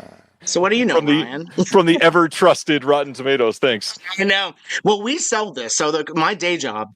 Full disclosure, I work for a company that sells movies to airlines, the military, and things like that. So we represent a lot of IFC film stuff. So we've sold this to several different airlines. Yeah, it's one of our better sellers for IFC films, actually. Nice. I still haven't seen it. Yeah. It was an interesting year with this and Presence. Did you guys hear about Presence from last year as well? I did, and I wanted to see that too. Yeah, that one's good, and it's got some really unique items. But man, same thing. When you're trying to make a horror movie from the POV of something else, it's a unique take, but it's got to be great when you're going to lean to something like that. And I don't think either one hit greatness. I mean, is the dog as good as the dog in The Thing? I think that's kind of the benchmark for dogs in horror movies. Honestly, maybe better. Genuinely. Seriously? Yeah. Okay. The dog performance I is the only thing, in my opinion, the dog performance is the only thing worth watching in this But it's movie. the POV of the dog. So you don't even see the dog, do you? It's like, think of it like a video game. It's like hovering over in some cases and right up in the... They do both. They do both. It's the story told from the perspective of the dog. I get you. Yeah. I'm into Universal came out with a bunch of classics this week that was kind of shocking that some of these are getting released. We got a lot of Bing Crosby. So the first up, 1941's Birth of the Blues coming on February 17th on Blu-ray. And then on the same day, we've got Here Come the Waves with Bing Crosby and Betty Hutton. And then we've got Double or Nothing with Martha Ray, same day. This is from 1937. We've got the Benny Goodman Story. This one is not Bing Crosby, but also coming out on the same day. And then is there, Seeing You Sinners with Bing Crosby coming out on the same day. I think that's the last one. How about Bing Crosby? Not Sin You Sinners, which is a Joe Sarno movie. Sarno. Very different. I'm not a big Bing Crosby person. The voice melts you like butter. But I don't think his films are very good. I don't even really like the road movies that much, even though I like Bob Hope. And those are strange choices. But if a studio is releasing its catalog at all, I'm excited because that means that anything is possible. So Yeah, with me, the Bing is like I like this a lot of the supporting players, but I don't really love Bing that much. I love Freddie Mac there. Yeah, Brian Donlevy was in one of the other ones. I love Martha Ray. Yeah, and who was the other one? And there was another one in the previous one. There was Donna Reed. Don't need Benny Goodman. Betty Hutton. Oh no, I'm sorry, I can't stand Betty Hutton. I love Martha Ray, so I'd probably get the Martha Ray because she's wild. So yeah. I will say, and I was about to point this out, Gary's asking the same question. I really wanted to, what is going on this poster? These, is that how you sing? Sinners, so they're not, well, that's how sinners sing, apparently. Yeah, that's the problem. It's Sing You Sinners, and they just, that's the way sinners sing. I have no idea what this movie is. Well, actually, you know what's funny? I keep forgetting these are Paramount movies because Universal does not put out nearly enough of their actual movies. They put out a ton of the Paramount stuff that they acquired, but these are not Universal movies. These are Paramount movies. I love the Universal catalog is great. I wish they'd do more with that, but yeah. Agreed. And of course, I had to click the wrong thing. And now let's talk about The Dark Half. Really, I only wanted to highlight this because I know some people saw this and had some questions. MGM, through Amazon, is releasing The Dark Half on Blu-ray, which a lot of people confused because Vinegar Syndrome just released this on 4K last year. Yeah. They're right. They don't have the 4K. They only have the Blu-ray. And the big reason, you might want the 4K. Most people are not going on Amazon and searching for The Dark Half 4K. They're wanting The Dark Half for as cheap as humanly possible, and this is how they will get it. DVD. Right. We just talked about that in our Q&A episode. Blu-ray is here to stay. 4K is not going to take over. Yeah. This is for the everyman type of release. Mm-hmm. And honestly, like for me, that might be the one I would get. Yeah. Well, and there's no special features on it, and if it's just I just want the movie, that's the way to go. Yeah. Anyway, if it was $9.99, it might be eventually. That's not that wouldn't be a shocking price either, especially when they own the platform they're selling it on. Yeah. Correct. Yes, that's true. Next, a pretty big upgrade from Kino Lorber. March 10th, we are getting a 4K release and a Blu-ray release of Euphoria. This is from 1985 with Cindy Williams, Harry Dean Stanton, and Fred Ward. Euphoria, whatever you want to call it. I've seen it every way. This is a big jump, and we've got an audio commentary with writer-director John Binder, with Jeannie Field on that commentary as well, all moderated by Daniel Kramer. And this is a leap, I believe, all the way. Rare sighting since the VHS release in 1987. So it's VHS to 4K. God. VHS to 4K. Yeah. Well, that's like Night of the Juggler. Did the exact same thing. VHS to 4K. I'd love to see this, and I love that Harry Dean Stanton followed Paris, Texas with Euphoria. Yeah. Right. The next year, Euphoria. And I love Cindy Williams, I love First Nudie Musical. I think she's very underrated. Yeah. I should see this. It's a big deal. I mean, anytime that we get a VHS to 4K leap, I'm like invigorated for a moment. Mm-hmm. Absolutely. Next up, Milestone through Kino is going to be releasing on March 17th, The Business of Fancy Dancing from 2002. This is a brand new restoration with a new audio commentary by the writer-director Sherman Alexie and the producer Larry Estes. There's some archival behind-the-scenes documentaries and other commentary on their deleted scenes in a trailer. I've not seen this one. Have either of you even heard of this one? I have. I think it was nominated for an Independent Spirit Award. That sounds right. That's the only reason that I heard of it, because for years I was just trying to see movies that got nominated, and a lot of those, I think it was maybe a producer's award or like a someone to watch award, and I don't think it ever really got any kind of legs. So I'm very intrigued, and Milestone does good work. So they do great work, and people, I swear, never even understand that they're there. I feel like nobody talks about their films. They're very slept on what they do, because I feel like I have some silent movies from Milestone. They do, and then they did the Rogosian. They did On the Bowery, and then they did the Shirley Clark films. Yeah. So they really kind of do a little bit of everything. They focus on like independent films specifically. A lot of black films they've done too, as well. Yes, yes. So they do. They really dig deep, and they're kind of. It's kind of like the original Vinegar Syndrome mission statement, which is bringing attention to films that deserve attention. And so Milestone's always really good about that, but they kind of get forgotten. But absolutely, I definitely will check this out. Next, The Wild Robot from 2024 is getting, for some reason, a catalog 4K slipcover, 4K steelbook release. Nothing new on the disc, of course. Same disc as before. And I don't know, are you guys into animation at all? Have you seen this one? I've seen it. I saw it in the theater. My kids love it. Nice. I need to see it. I heard that, but let me tell you, I cry at everything. I had to prepare myself because I know I'm going to cry. Yeah. It's one of those. Yeah. It's good. Yeah, that's true. Milestone did put out Word Is Out. Yeah, Milestone's great. We love Milestone. Hard recommendation for The Wild Robot. I love the animation in this. Great movie. And the 4K, stupendous. Looks great. Speaking of 4K animation, Kung Fu Panda 3 from 2016 coming to 4K on March 3rd from Universal. All kinds of the extras ported over. Nothing new, of course, but just in case you wanted all of them and don't have any of them, they also have a 4K 4-pack of all 4 Kung Fu Panda films. How do we feel about Kung Fu Panda, gentlemen? Loved the first one, saw it in theaters, never saw the sequels, but I love, speaking of crying, cried at the first one. So I'm sure I'll cry at the sequels at some point too. Yeah. I need to rewatch that first one because now that after seeing so much like legitimate Hong Kong, like wuxia and kung fu stuff, I want to see if I catch new references. So, there's tons. Yeah, I should go back. But also the secret weapon of Kung Fu Panda is James Hong. Honestly, he's great. His voice work in that is fantastic. He's really the secret weapon in that movie. The same James Hong from China Girl, the hardcore movie. Yes, and that I think directed Hot Connections, but that hasn't been confirmed. Yeah. So yeah, he's in it though. Doesn't mean he directed it. I know. Anyway, yeah, right. I mean, James Hong. James Hong. Love James Hong. James Hong is fantastic. Anyway, this is wild to me. Sony is releasing a 4K of Richard Pryor Here and Now on February 24th. This is the second Richard Pryor stand-up special to hit 4K. How do we feel about that, gentlemen? Love Richard Pryor. I want more people to remember him because I don't know the state of comedy now. I think I don't know what the hell we're doing now. Richard Pryor. It's dump everything on Netflix and forget about it immediately. Right. Everyone has a special and doesn't matter if they deserve it or not. Nope. Yeah, like Richard Pryor, George Carlin.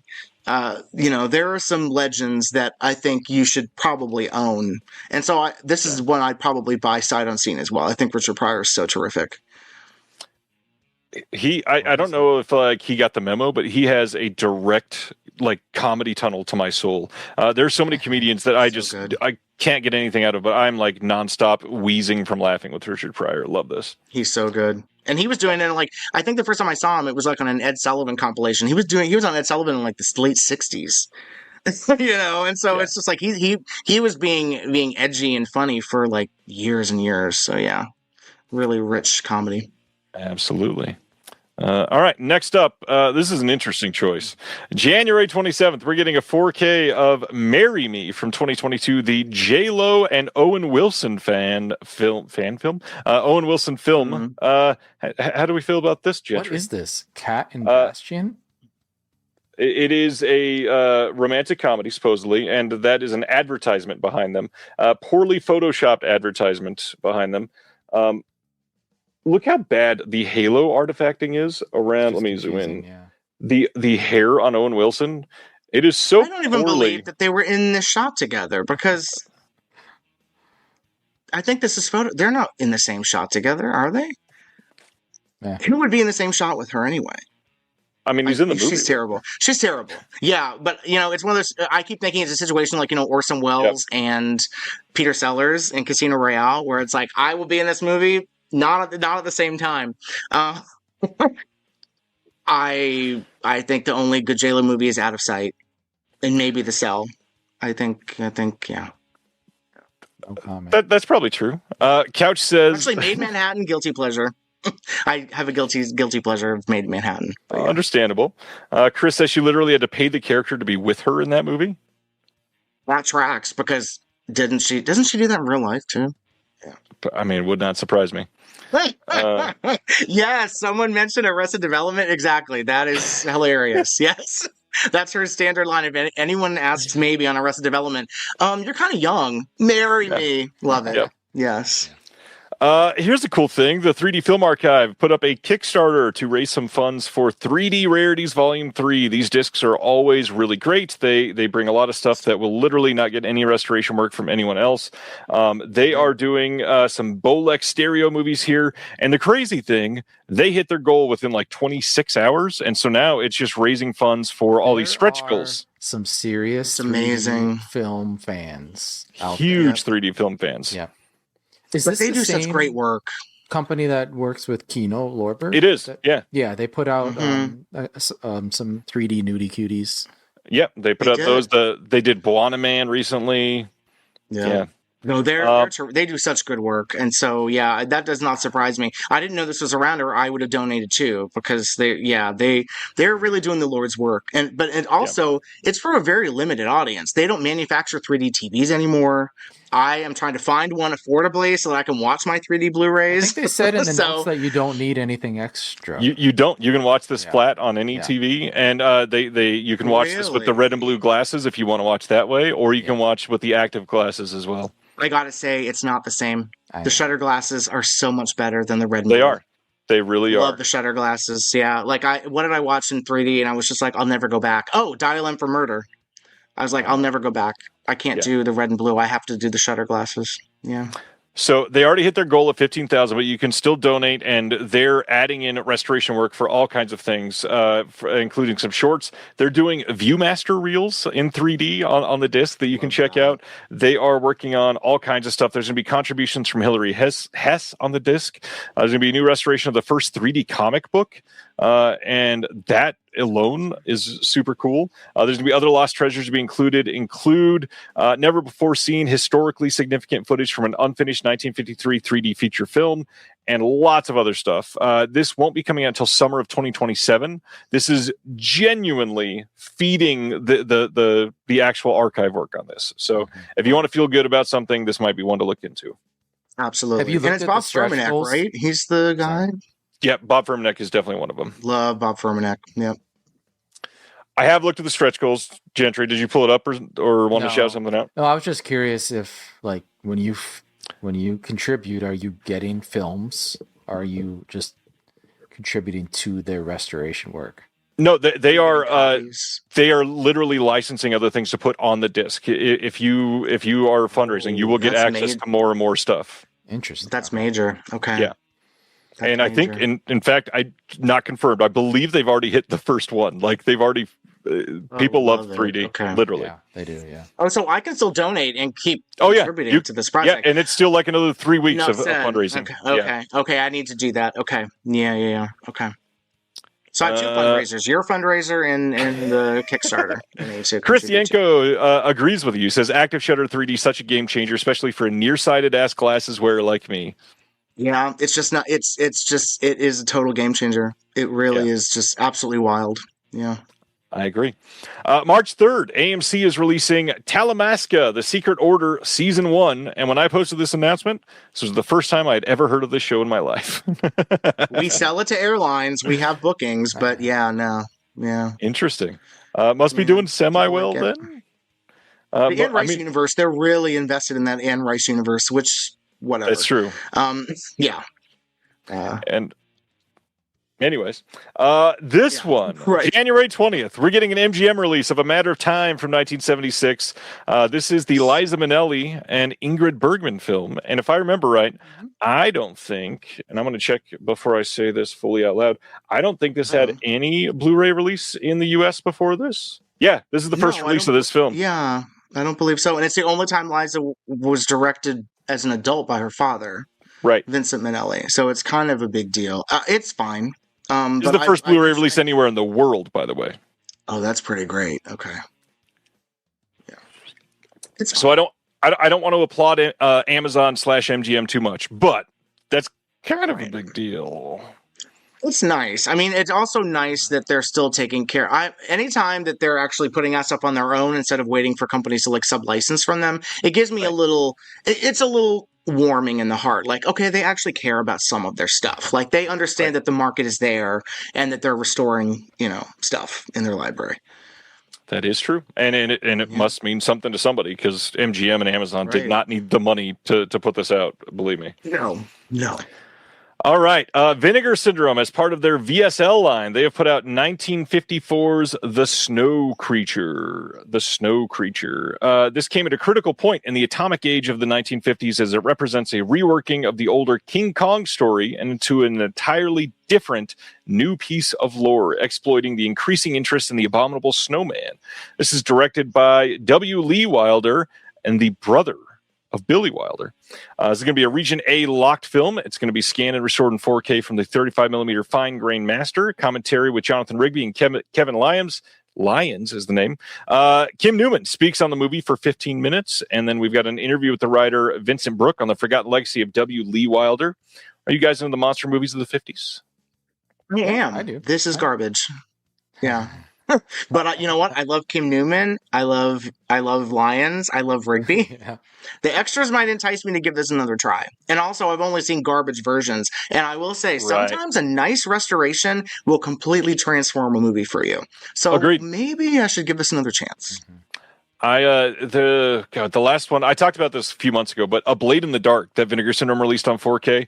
I hated that movie. And then that restoration, really? I could not stand the old, like, oh my God, I love it.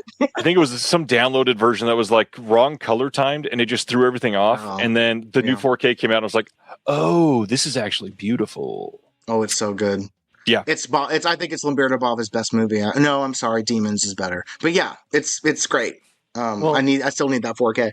Was it the dubbing too, Ryan? I know the dubbing on Blade in the Dark it's pretty bad. Is insane. Mm-hmm. Yeah. I mean, also, Italian Andrea films. Occhipinti as a straight guy is never believable. Yeah. Sorry, Andrea. Did I just out you? But yeah. Yeah, there are certain, in 2026. Yeah, he's gay. He's not straight. Yeah. Heard it here first, and now I can't click again. Sorry if I outed you, but yes, he is gay. It's just like Gianbardo Lombardo Radice was gay. They're both gay. Everybody knows that. And Urbano Barberini also is gay. Like a lot of people. Yeah. Gianni wrote a book about like how he was basically like a rent boy. Like he was. Yeah. Anyway. I believe it. MGM, we're talking about them a lot right now. They, on January 20th, are also releasing Dillinger. Now, if you've never seen the movie, but you recognize the title, that's because Arrow released this 10 years ago now. And they're putting it back out without most of the special features that were on that disc. But this is a genuinely very good movie. Have either of you seen Dillinger? Love Dillinger, have the Arrow release. This was a surprise because I also love the 45 one with Lawrence Tierney, but this one is really good too. So I would tell you to go get the Arrow version, honestly, if you can. But if you want a budget version with no extras, absolutely worth buying. Love them. Not to mention, I would imagine they're going to be using the same scan of the Arrow version. So if you don't care about like going to eBay for it, this will probably be $20 and look as good as the Arrow version. That is something about MGM because I work with MGM on the regular. The people I work with are great. The company a little iffy, but yeah, the restorations that are done for other companies, MGM gets those. So if they're going to re-release something under their company, it's going to be the exact same transfer. So at least that's, a guarantee. It's a plus. Yeah. Bayview Entertainment is releasing a couple of films from Asia over the last 5 years or so. We've got My People, My Homeland from them on January 20th. This is an anthology consisting of 5 stories, and it's a sequel to the film My People, My Country. And then they're also doing Hang In There, Kids from 2016. This is supposed to be pretty good, too. Both of these, very high ratings. This one also won Best New Performer, Best Original Screenplay, Best Original Song. It was nominated or thrown into the nominations of the Best Foreign Language Film for Taiwan for that year. Oh, okay. I'm very intrigued. I've never heard of either of them, but I like seeing what's going on in international cinema. Because it's always, and there's so much stuff that's going on in international cinema that maybe doesn't get the award's attention. So I feel like, there's a lot of stuff bubbling under the surface. So I'd check both of these out. I would certainly love to see them. Now, paying $23 for a BDR, probably not for me. No. February 10th, Cohen Media Group is putting out a Blu-ray via Kino Lorber distribution of My Neighbor Adolf from 2022. This is the last starring role of Udo Kier. Just keep in mind, Udo Kier was also in a film that just came out last year that is getting a bunch of awards buzz, but this is the last starring role. He is one of the leads here. And this sounds great. It says somewhere in South America, May of 1960, just after Israel's abduction of Adolf Eichmann in Argentina, Polsky, this gentleman plays a lonely and grumpy Holocaust survivor, lives in a remote countryside. He spends his days playing chess and tending his beloved rose bushes. One day when a mysterious old German man, who is Udo Kier here, he moves in next door, he suspects that this new neighbor is Adolf Hitler himself. Since nobody believes him, he embarks on an investigation to prove it, but in order to gather evidence, he will need to be closer to the neighbor than he would like, so close that the two of them could almost become friends. This sounds really fun. Who's the director? It is Leon Prudovsky. What else has he done? Anything you Prudovsky. I do not know. Okay. Interesting. Yeah. Looks good. David Heyman and Udo Kier. Sounds good. Both are great. Could be. I'm not that intrigued. Cohen is also... They don't have the best taste in movies that they get. I will put it that way. So... But I love Udo. Who doesn't love Udo? So, Yeah. That's the main reason that I'm saying it's fun. Yeah. Watching Udo still be amazing all this years later is kind of crazy. Right. And his last starring role, I think I should probably see it. Yeah. All right, next, Palestine 36 from 2025 is getting Blu-ray release over and a DVD over in the UK from Curzon on February 2nd. This says, in 1936, as a Palestinian village's revolt against British colonial rule, Yusuf navigates between Jerusalem and his rural home amidst escalating unrest and a pivotal moment for the British Empire.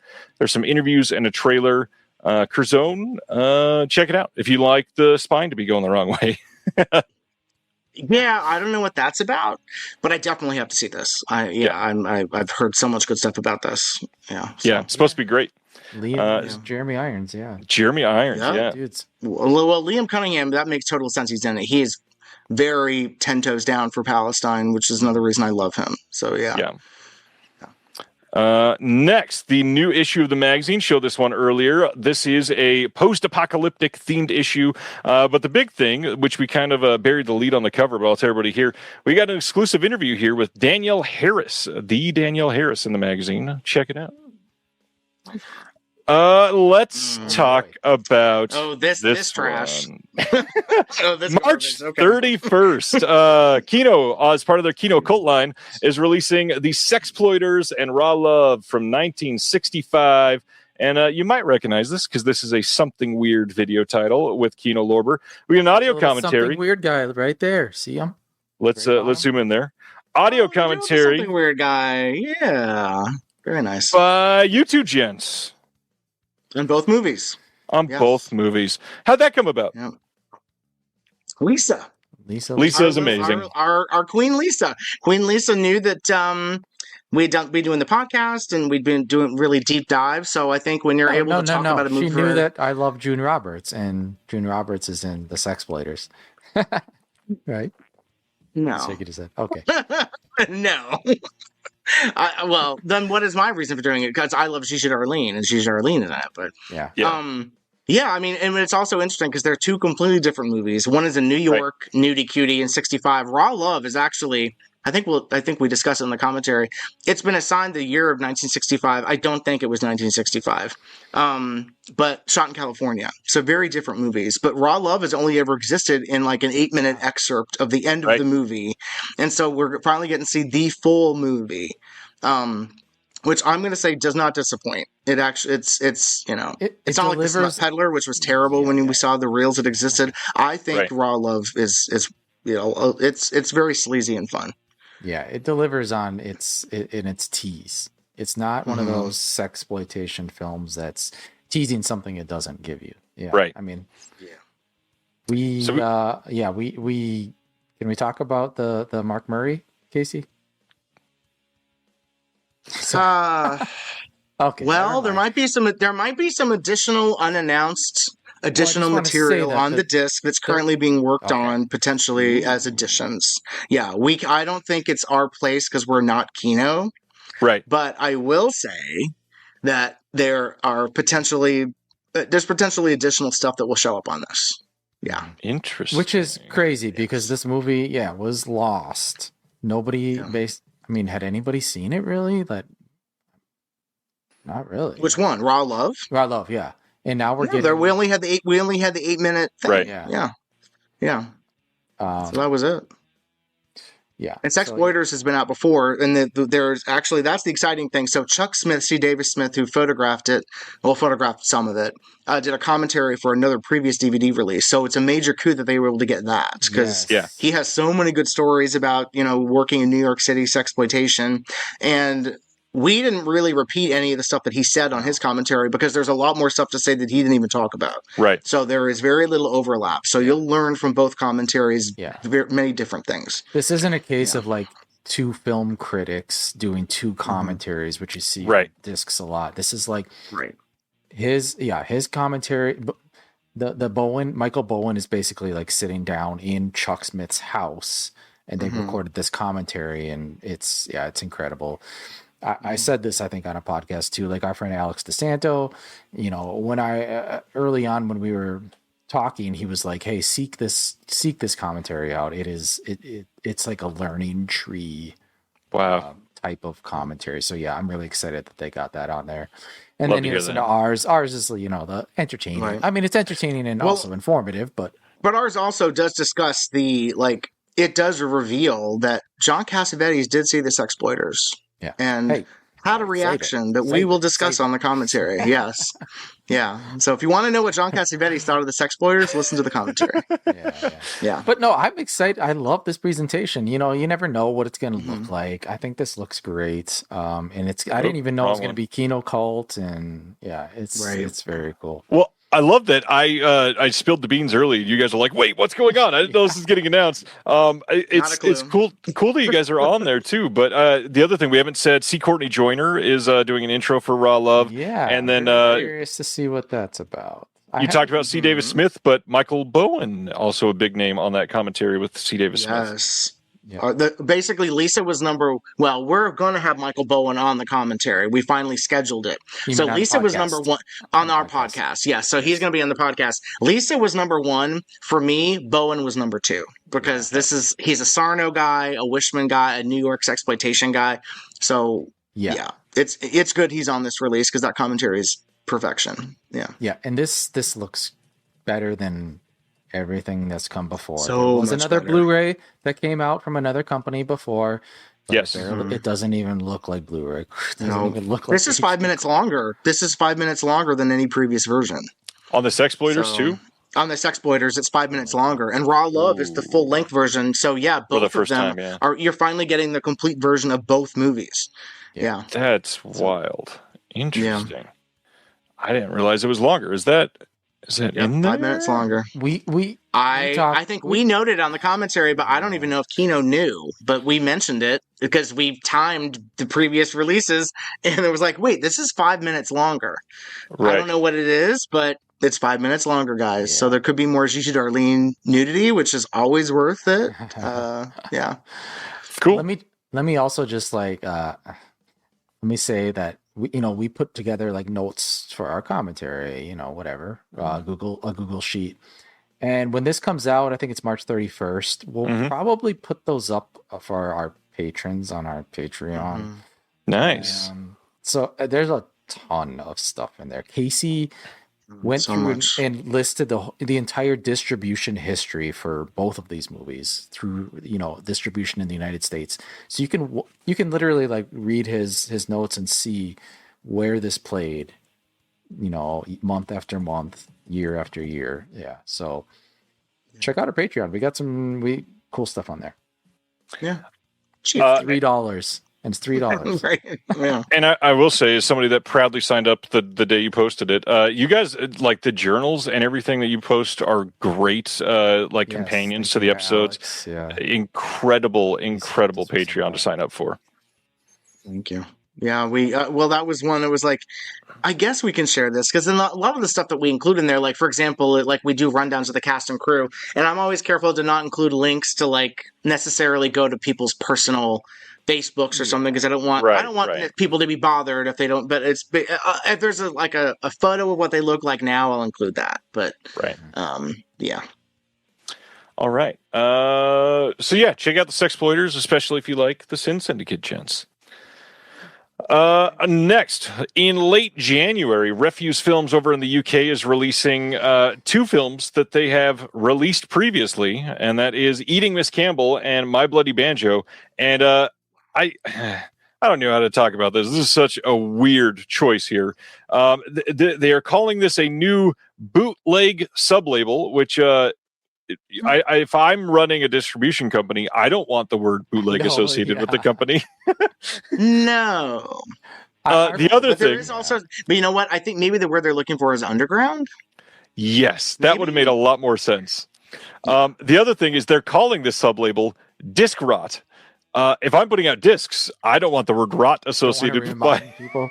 Well, it worked for Vinegar Syndrome. What most filmmakers, when Vinegar Syndrome contacts them, they hate the name. Right. Because that's the ultimate goal that you don't want for your film elements. You don't want Vinegar Syndrome. Of course. So I feel like that's maybe kind of a reference to that. Where it's like disc rot, what a nightmare. Yeah. So they're saying this is created to showcase shot-on-video movies, underground obscurities, and physical media premieres that are being exclusively printed at 666 copies. Because, of course, got to be edgy. Good word choice there, Gentry. We both went there at the same time. I don't know. I mean, the guy that runs Refuse Films, he directed both of these films, so I understand wanting to keep them out there and all that. But BDRs too. Did you mention that? Right? They're BDRs. He's printing the sleeve on this on literally photocopied paper. It's an attempt to make them very cheap, which I like in a way. And I'm all about that. It's giving, this is going to age me because people don't do this anymore. There's ads in like the back of like Fangoria and Shock Cinema and Psychotronic where people would just like sell their VHS copy of something with like a badly printed VHS like thing in like a clamshell. It's giving that, and I like that sense of nostalgia, whether I would like the movies or not. But I like that it is harkening back to like, this is something that someone's making that's homemade, and you're getting it directly from the filmmaker. It is very like shot on video 80s, 90s. Yep. And I admire that for sure. Go ahead. No, you go first. It's fine. Well, so we have a friend of the pod. His name's Klon. He sent me this because we had talked about on our podcast about getting these sexploitation movies out in very budget versions, cheap, under $20. And he was like, hey, they're kind of doing something like that. And I was like, but I don't, like you said, the bootleg, the BDR, I don't love that idea, but I do like the concept of like of getting stuff out under $20. Just print a one-sided sheet, put a disc in there, maybe put a commentary on there, and that's it. Get it out the door. Like, I like this. I like the pricing, but I don't know. But who was also doing? I mean, Warner Archive was doing this. They were releasing stuff on DVD-R, and some of those had commentaries on them. So it's not out of the realm. Major studios have been doing it. Yeah, I mean, I was going to say, Fox did it, Universal did it. Lorber kind of does it as well. Like, they have, I mean, not the BDR part of it, not the BDR part, but you can get like on their sale a $9.99, like straight up, like it's a one-sided sheet. It's like a disc in there, and you might get a commentary on there. So. Capri Show World? Yes, it does. That's a deep cut. I'm very impressed. Does Capri Show what? Capri Show World says... The new bootleg stuff sounds a bit like the Titus Moody classic stuff. Yes, it does. Yes, it does. I remember. I love this. Brendan says, I'm going to start a Steelbook label and call it Massive Dense. Yeah. Love it. Love it. Let's start a bunch of companies that have like names that will trigger people. That will just trigger people's fight or flight response. Like, oh my god, am I punching someone in the face? Right. Arrow's going to start a side label called Replacement Program. So the other thing, yes, they would. The other thing that I didn't know you could be so shady, Ryan. Wow. Oh, I can. Refuse is also saying some lessons. Refuse is saying that they're envisioning this as a bi-monthly release line, so that they are going to put out quite a bit more of these, because they've only, through their like Refuse Films, they've only released like 8 things total in a couple of years. So this seems like there might be quite a bit more. I'd be curious to watch it because I don't know. I have a feeling like this stuff will do good. It's like I think it'll sell well. I like the attitude behind it. Is the best way I can sum that up.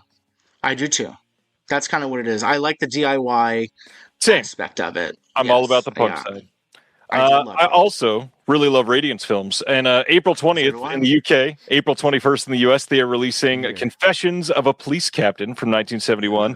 This is the Damiano Damiani film, and this is going to have an interview with Franco Nero that is brand Franco new. Like, Good Lord. Really? I love that this man is still willing to talk about his films. I do too. I love him. He was in a really good Christmas Hallmark movie called Christmas in Rome, and I almost lost my mind. I was like, what is Franco Nero doing in this with Lacey Chabert? Dude, he's in a lot of stuff still. Like, yeah. I'm always happy to see him. And he's probably the hottest Eurocult guy. Yeah. Franco Nero, hands down.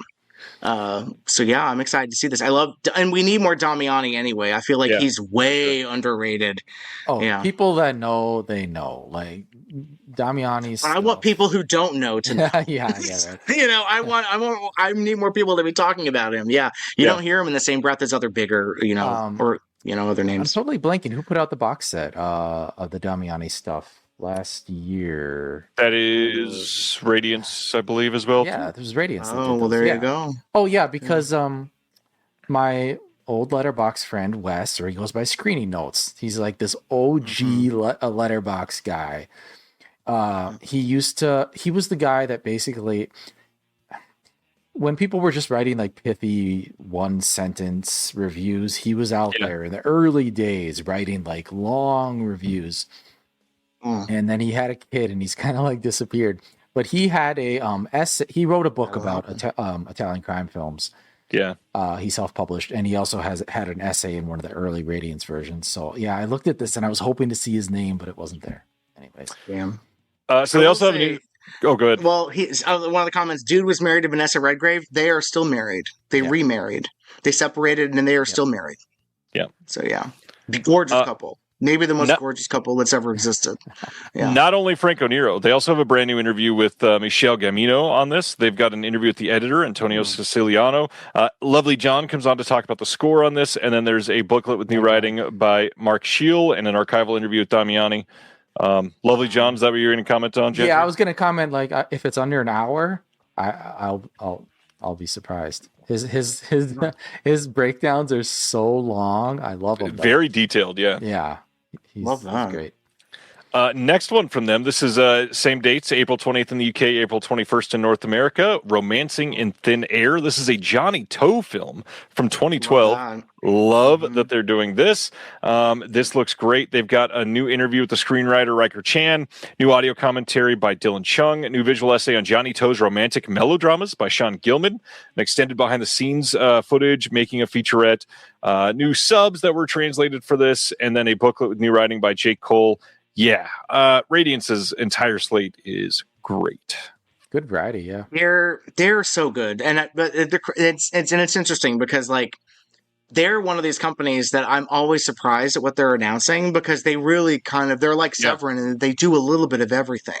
Yep. And you just never know what they're going to pull out of the hat. But something else I also love on Letterboxd, they have a list that they publish, I think, every year, titles that we wanted to get and couldn't. And they tried to get Cholet.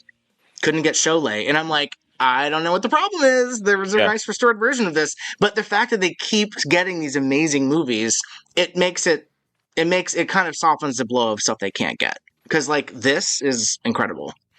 The best part of that letterbox list is they put why they couldn't get them. They put what was the issue, and some cases like, but we'll keep trying, which is always encouraging. I love the transparency. I honestly wish more companies would do that. Same. Agreed. Yeah. Next up, this is only the second Pedro Almodovar film to come to 4K. We are getting Matador on 4K and Blu-ray dual format over in the UK only on April 20th. This is from 1986 and starring Antonio Banderas.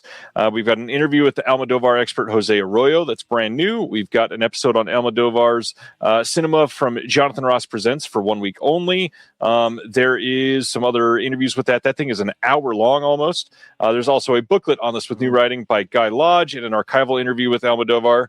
How do you guys feel about Almodovar? Fucking love Almodovar. Unfortunately, in the States, most of it is held by Sony Pictures Classics. So you're probably not going to get something like this. You're not going to get something with this kind of love and attention from Sony. No shade, Sony, but that's why you kind of have to go Region B or other regions for Almodovar for releases like this. Yeah. Yeah, I've been meaning to I'm going to do a Almodovar like deep dive one of these days because I feel like there's a line you can draw from Franco to Almodovar. So I want to Yes. Make that But also, if you're a fan of like classic Hollywood, like you are, like pre-code stuff or anything studio era, like he is able to take those and weave them into contemporary stories really beautifully. Yeah, he's a master. He's somebody whose films even now I get really excited when something new is coming out. One of very few directors I still feel that way about. Yeah. So I didn't hear this. KN5150 is saying Umbrella also releasing this on 4K soon. So may want to keep an eye on that if you are an Umbrella fan. Well, that's for that's for Australia. Well, yes, but you can buy it worldwide. Just like this is for the UK. Be better. Yeah. Extras might be better. Or you need both. Well, honestly, sometimes that's true. Are you basing your orders on the distance to the U.S.? Yeah. Maybe worry about the tariffs and how much the import fees are. Gentry's got a map out going, 1,700 miles. This one is 500 miles. Cut down on the carbon footprint, guys. Jeez. That's okay. Way to show us up. Thanks, Gentry.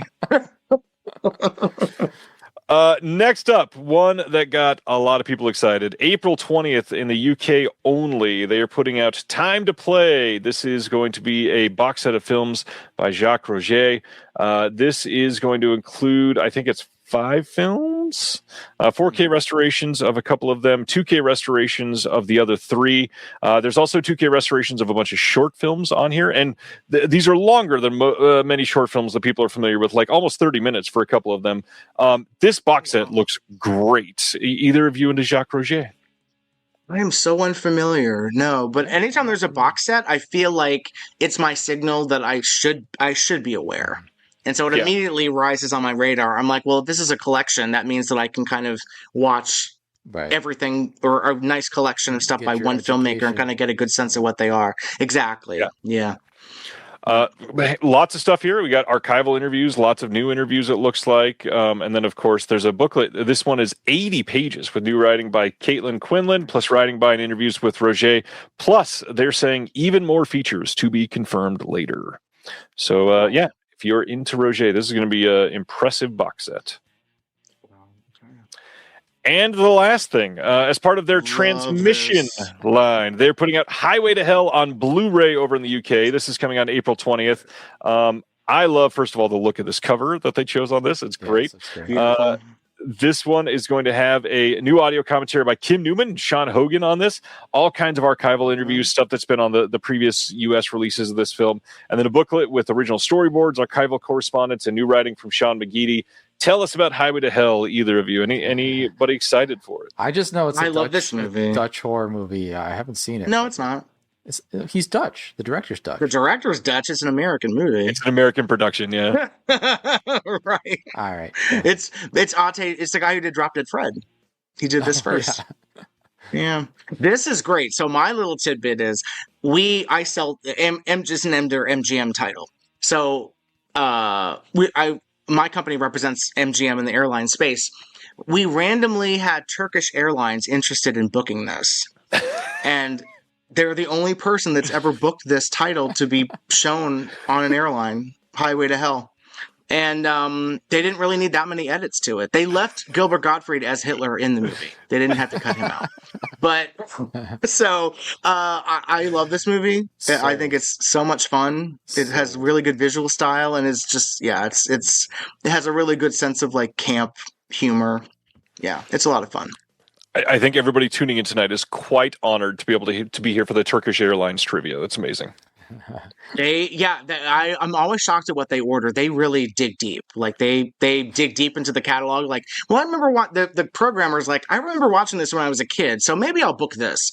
And I'm like, well, we have it. Go ahead. We have an HD master. You can have it in HD if you want. So yeah. Wild. Yeah.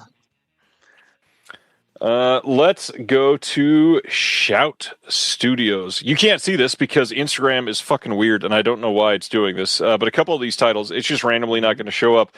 So let's talk about The Devil's Advocate coming on 4K. This is coming on March 10th on dual format 4K Blu-ray. It's got some archival extras. It's got an audio commentary with the director, and that is it. Some deleted scenes, trailer stuff thrown in, but nothing new. And they're calling this a collector's edition, and that is a very odd choice.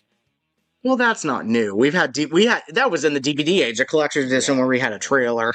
Yep. No Heather Matarazzo interview. No Matarazzo, sadly. Damn, she's in the opening scene.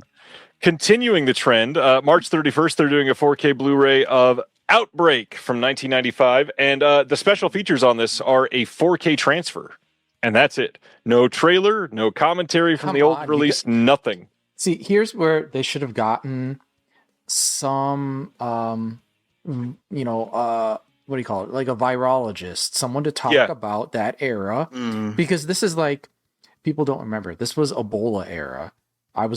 This is when Ebola was happening in Zaire. Everybody was talking about Ebola, and they made all these movies where monkeys were.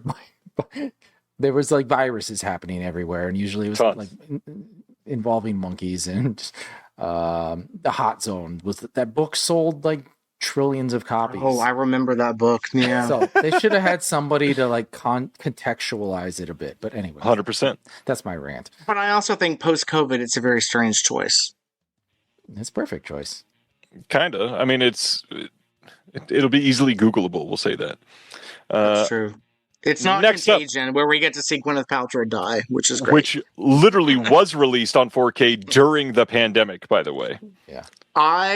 There's something kind of iconic about that, but I prefer Contagion to Outbreak, honestly. Oh, it's definitely the better movie. Did somebody correct me in the chat yet? Is virologist the right word for like someone who studies viruses? I think so. 100%. Yeah, I think so. Oh, okay. All right, good. Yeah. Thanks. March 24th, they're putting out a 4K of Hail Caesar, one of the Coen Brothers films. This one's from 2016. No new extras on this. There are some archival things being thrown in, but I'm always glad to see more Coen films getting the 4K. Sure. Was this the last one they did together? I'm trying to remember, because now they don't do anything together anymore. I feel like there was one more maybe after this. I can't think of what it was. Because now one of them is doing movies that aren't that great. Yeah. What's the consensus on this in the Coen rankings? I wonder. For most people, I remember it very well. I remember seeing it, but I don't know where I'd put it. Most people say it's in the lower third. Lower third. Yeah. Yeah. Yeah. I did not see it because I heard it wasn't great. There's a lot of diehard fans of it, and supposedly, like, if you love theater, you like this a lot more than most people. But it's that one. Okay. I'm not a theater kid, so I definitely wouldn't. Yeah. All right. Next up, the Swordsman trilogy is coming as the next of the Hong Kong Cinema Classics line. Now, this is where this release gets a little fucking weird. So they released the first one on 4K and all three on Blu-ray. The second film is kind of the consensus choice for the best film of this trilogy, and that's not getting the 4K. And it also is hardly getting any extras. The first film is getting a shitload of extras. Yeah, I saw that. And then they just kind of tack on a couple for the others. This is such an interesting choice here. Any thoughts on this or any of the Hong Kong Cinema Classics line? Channel. You can watch these on Criterion right now if you wanted to. So yes, they made that deal. Well, and that another company that we work with in the airline space, Shout Factory, we actually represent all of these movies for airlines, but nobody's booked them yet. But as I understand it, they were doing, because contractually they were doing transfers piecemeal. Because the studio Golden Princess would only let them transfer like one at a time. They couldn't do them en masse. So that still doesn't make any sense. What this weird situation with these? I don't know what the reasoning is for that. Now my question is: are the subtitles fucked or not on this? I mean, it sounds supposedly they're fucked on most of the Hong Kong Cinema Classics titles. I am very bummed about that. So basically, we're waiting for this to come out in another region, like Hard Boiled and The Killer came out in Australia from somebody else, where the subtitles were different. Every single one of the Shout releases is getting an Arrow release, and they are doing new subtitles on the Arrow releases. Okay, so I need to stick with the new subtitles, because the subtitles through Shout, I spot checked a few on the Criterion channel. Yeah, I didn't know about that until you mentioned it on your show with Dakota and Chris, and I was like, that explains so much, because it just does not flow. It does not flow for English speakers, so, yeah.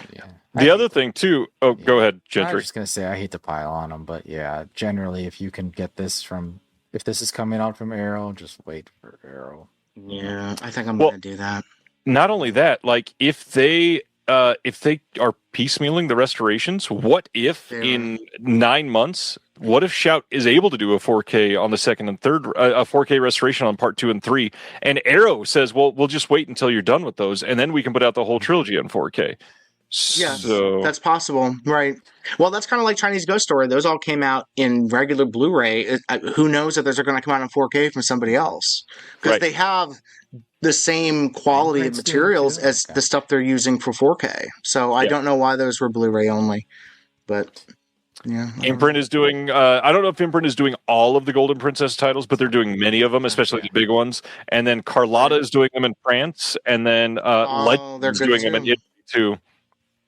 Wow, Golden Princess is really going hard after being very difficult to deal with. They're really spreading the love, aren't they? Well, that's all Shout getting paid. That's sub licensing. Like rushing though. I feel like Shout's, but it's also very Celestial. Celestial was that way with the Shaw stuff, and now apparently they're licensing to anybody that has the money, which is good because then you don't have one company dealing with all of them. But well, and they're putting a bunch of stuff on their YouTube channel too. Celestial. Oh. Like stuff that nobody really kind of wants to license, like a lot of the opera movies. I love them. Yeah. But interesting. Them on YouTube with subtitle. A lot of them with English subtitles. Not the ones. Is anyone doing Bamboo House of Dolls yet? I don't think so. I'm dying for that movie. I really love that movie. The best use of it, stolen Ennio Morricone musical cue at the beginning of the movie. That happens a lot. Yeah. That's a hell of a claim to fame. It's great. It's really good. I like Bamboo House of Dolls. Yeah, but what do I know? Yeah, check it out. Yeah. 4K Steelbook is coming of Piranha, the classic. And yes, this has already been out on 4K already. So Shout is just re-releasing this as a 4K Steelbook. This is coming on March 3rd. Not exclusive. You can pick it up anywhere. Great movie, obviously. Yeah. Most of us have already bought it on at least 3 different formats. Yep. What is this cover? Yeah. Who the fuck is that supposed to be? Just wait. It gets a lot worse. This is the best Steelbook cover this month from Shout. Oh, shit. What the fuck is going on here? I hate that. You can't see this one. This is The Last Voyage of the Demeter, and this one that you can't see is RoboCop 2. No, this is accurate. This works because that movie was so dark you can't see anything. So, perfect. These are both being released widely. You can pick them up on March 17th. But look at how bad this Steelbook is. Yeah. Little Nicky getting a Blu-ray Steelbook on March 31st, and that is what they went with. How do you not put Adam Sandler on the cover? Because they don't have Sandler movie. They don't have the rights to his likeness. What? Are you serious? Is that really the case? I mean, that's insane. That's insane. Hilarious. But honestly, is anyone begging for this? It's one of his worst movies. It is. But do you remember when this came out? And that's saying a lot for an Adam Sandler movie. Casey, I do. When this came out. I was working at Blockbuster when this came out. I was begging people to not rent it, and they didn't listen to me. And then they came back and said, I should have listened to you. Yeah, no shit. Yeah. You should have rented something else. Casey doesn't know this, but we're actually closer in age than he thinks. I think you're in your 30s. I'm 42. All right, what's the next pick? You don't want to talk about Little Nicky for 10 more minutes? I'm going to say you're 33. Yeah. You're a decade younger than me. I'll put it that way. The weirdest thing about this to me is this was already released by them on Blu-ray, and they're re-releasing this as this ugly-ass Steelbook. Anyways, next up. Well, you know what? Steelbooks, I don't know. Collectors love a Steelbook. Yeah. Some do. A lot of them I don't care. Very tired of it. Yeah, I don't care either way. Yeah. Speaking of Steelbooks, March 17th, Amazon exclusive 4K Steelbook from Shout and G-Kids of The Boy and the Beast from 2015. This is the last of the Mamoru Hosoda films, I believe, that G-Kids had not released. So this is nice to see this come out. These movies are good. I like them. Yeah. I've seen most of them. Seen it. Yeah. And if you don't want the Steelbook, they got it on Blu-ray, all the same features. You can get it. This will be even cheaper. Check it out. Both covers are great. That's a tough choice, actually. Yeah. Yep.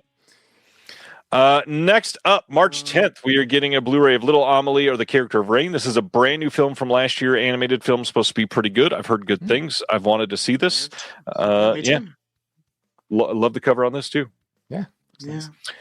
Ben-Hur, we talked about this on the show recently. Warner Brothers continuing their pattern of giving these giant, extravagant, paper-laden deluxe collector's editions in the UK and not doing anything like this in the US. So this is coming soon. This is not dated.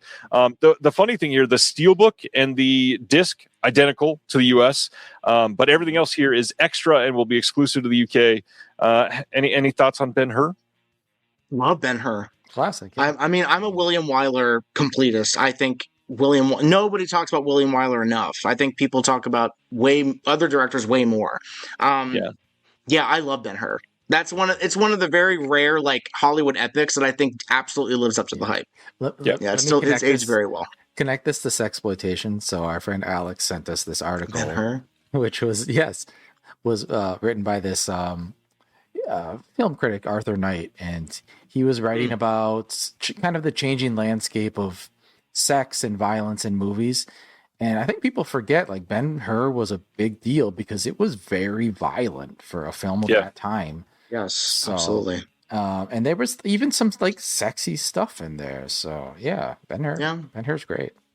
Love Ben-Hur. And Wyler, Ben-Hur. Gonna look great in 4K. Yeah. Yeah, I don't understand the UK only kind of thing. I mean, come on, man. I don't either. I'm not sure because they own that worldwide in perpetuity. So I'm not sure why the territorial. Well, and I feel like somebody in the UK just actually respects physical media that works for Warner, and they're like, you know what, we're gonna do it nice over here. That's possible. Those departments are very separated. I can tell you because there's MGM UK, there's MGM US. And I'm sure it's the same with Warner's and Universal and everybody else. Yeah. Next up, April 7th, Visual Vengeance Video is putting out Saurians from 1994. This is the Mark Polonia film, and this, as usual, tons of extras, so much that it fills the entire screen. They're doing everything they can to get everything out there, making of, brand new interviews, commentaries. There is a bonus film. This is the Dinosaur Chronicles being thrown in on this one. As usual, you got paper extras, stickers, slipcase, posters, whatever. Visual Vengeance and Mark Polonia. Sounds like we've got at least one fan in Casey. How do we Have feel you seen this, Well, Casey? both of them. No, well, listen, Visual Vengeance, I go hard for Visual Vengeance. I love what they do, and I did not know that I was a fan of like shot on video, low budget shit until Visual Vengeance came along, and they put so much love and care into their releases. Yeah, and Mark Polonia, oh my god, Splatter Farm, are you kidding? Splatter Farm is probably my favorite shot on video horror film ever. It's so depraved and great. Yeah. R.I.P. his brother. But I'm excited. I didn't know he was doing a new movie, so I am fully on board for this. Yeah. I looked this up when you posted it, and there's some pretty good reviews. People say this is like for the budget that he made this on, like it's pretty good. Yeah. And that's not. What year did he do this? 94. Oh, so it's not new. So I'm not aware of it. It's Jurassic Exploitation. Yeah, literally came out the same year. Yeah, I love Mark Polonia. Fantastic. Visual Vengeance also riding hard with 1998's Vampire Time Travelers. This is coming on April 21st, and the Rick Melton cover here is supposedly quite exaggerating what you'll find in this film. Not a lot of the butts. That's exploitation, like that. Baby. That's exploitation. Yep. Specifically Rick Melton, that's for sure. So this has the bonus film I Know What You Did in English Class from 2000, and as usual, like we just talked about, tons of extras here. There's shorts, there's interviews, there's commentaries, there's VHS sticker sheets, tons and tons of stuff. Supposedly, this is a fun movie too. How much is he selling these for? Literally on release, like $22.99. Yeah, that's crazy. They're so well priced, and so funny story. I became familiar with Visual Vengeance because there's a gay bar here in New York called Rock Bar where my friend Como White is a horror drag queen who hosts a horror trivia. So Visual Vengeance actually was a sponsor for several of the trivias, and I won. Brag. So some of the prizes were Visual Vengeance Blu-rays. I was like, okay, let's see what this is. I was sold. I was just like, I got Bloody Muscle, Bodybuilder from Hell. That's a good one. I got the one with Linnea Quigley. What is it? The Preacher one. Yep. Yeah, so I was just, and the packages were gorgeous. They had so much stuff in them, and I was just like, this is a great company. And they took a break for a little while. Something was going on where they were kind of inactive for a little while. So I'm so glad they're back with like 2 releases. I am fully on board. Love Visual Vengeance. They have a lot of stuff that they are working on and have like, I believe they have their first box set getting announced soon. There's a lot of stuff coming from them still. I love them. And they do screenings in Brooklyn, which I need to go to. They do, yeah. Yeah. We should tell Dakota and Chris to reach out to them and try to get some pink shot on video stuff released. I agree, actually. They would be the right people for that. Be perfect. Why did I never think of that before? That's a good point. Yes. All right. Yeah. Next up, the next Vinegar Syndrome title is part of the Cinematograph line, and it is Married to the Mob from 1988. This is a Jonathan Demme film. That was a weird way to pronounce that. They also, like we talked about earlier with the stickers, had a bundle with the There's No Going Back book, and this sold out pretty much immediately as well. Kind of crazy. Pairings. I love it when they do that. Yeah, I do too. I think it's a better package deal.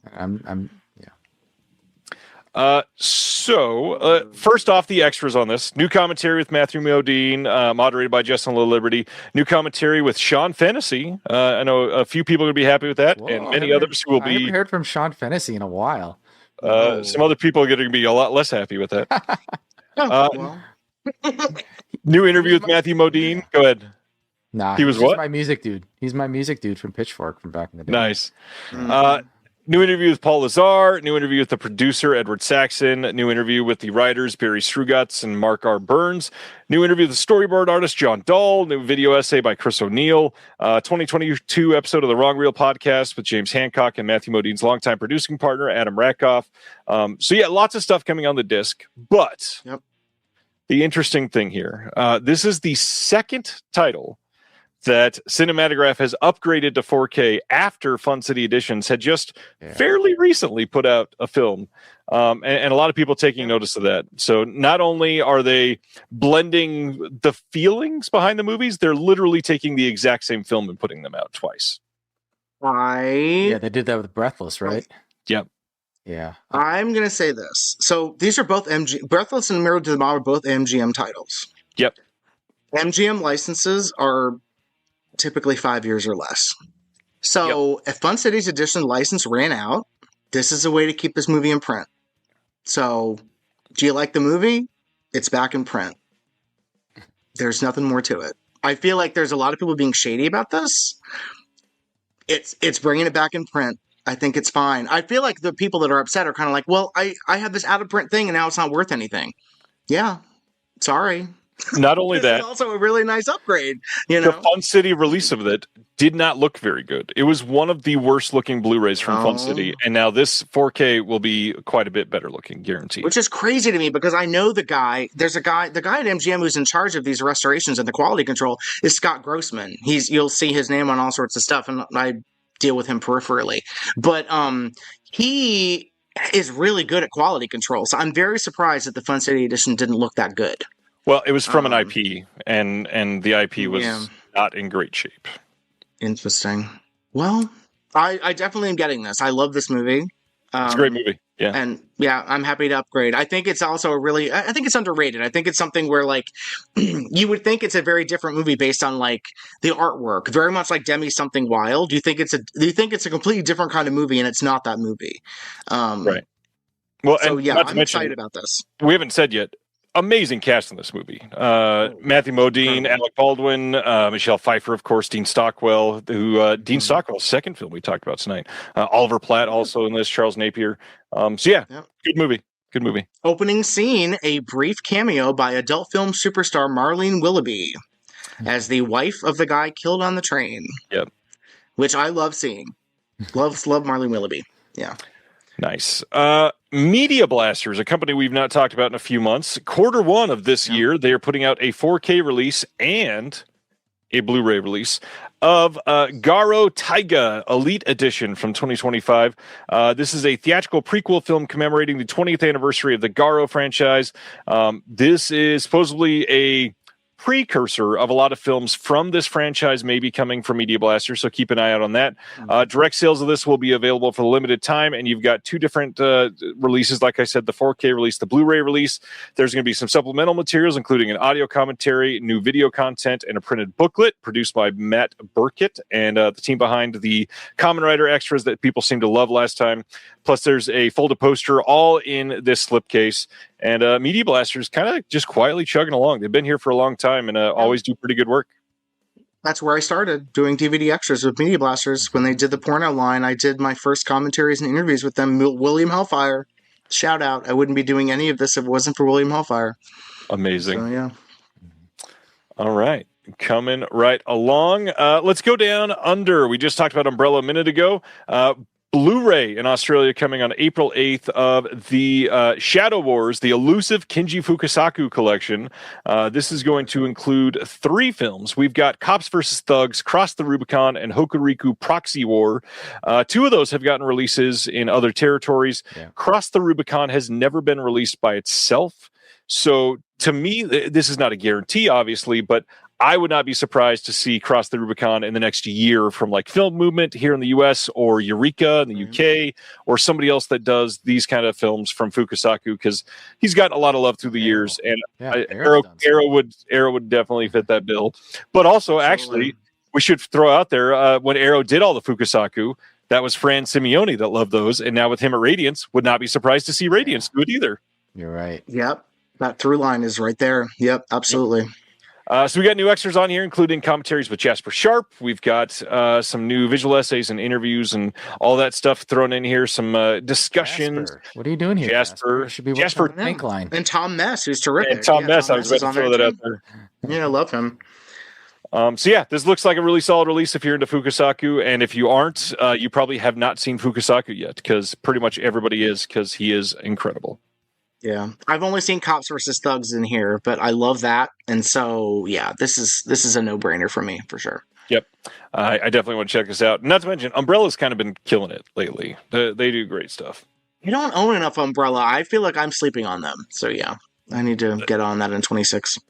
Well, one thing that you might want to jump on then, April 22nd, they're releasing a set of Universal Horror Monsters and Curiosities covering 1923 to 1960 with 45 films coming in this box set. Now, here's the hard part. There are no on-disc extras here, and I know a lot of people are not real happy about that, but there is a 100-plus page hardback book that's going to be in this, including pieces from Alexander Heller-Nicholas and Jake from over at Steelbook Obsessed. There are so many books about Universal Horror.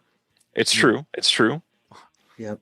Sorry. I just don't know what new are they going to bring to the table for this. I'm curious. We'll see. I don't know.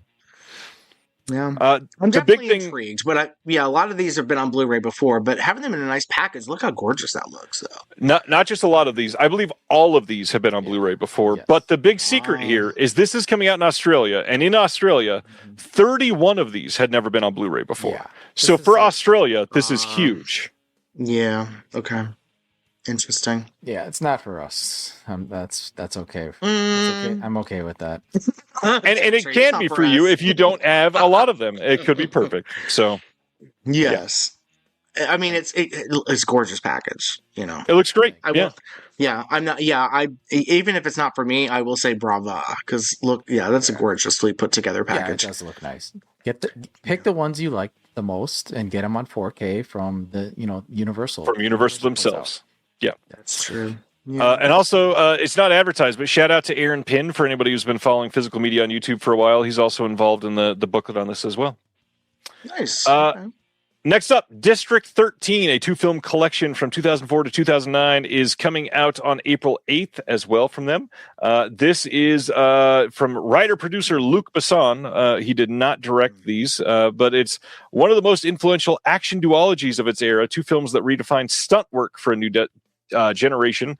We had new commentary with the journalist David Michael Brown, new pieces on here, new interviews, select scene commentary, all kinds of stuff, new making of on the sequel, and even more.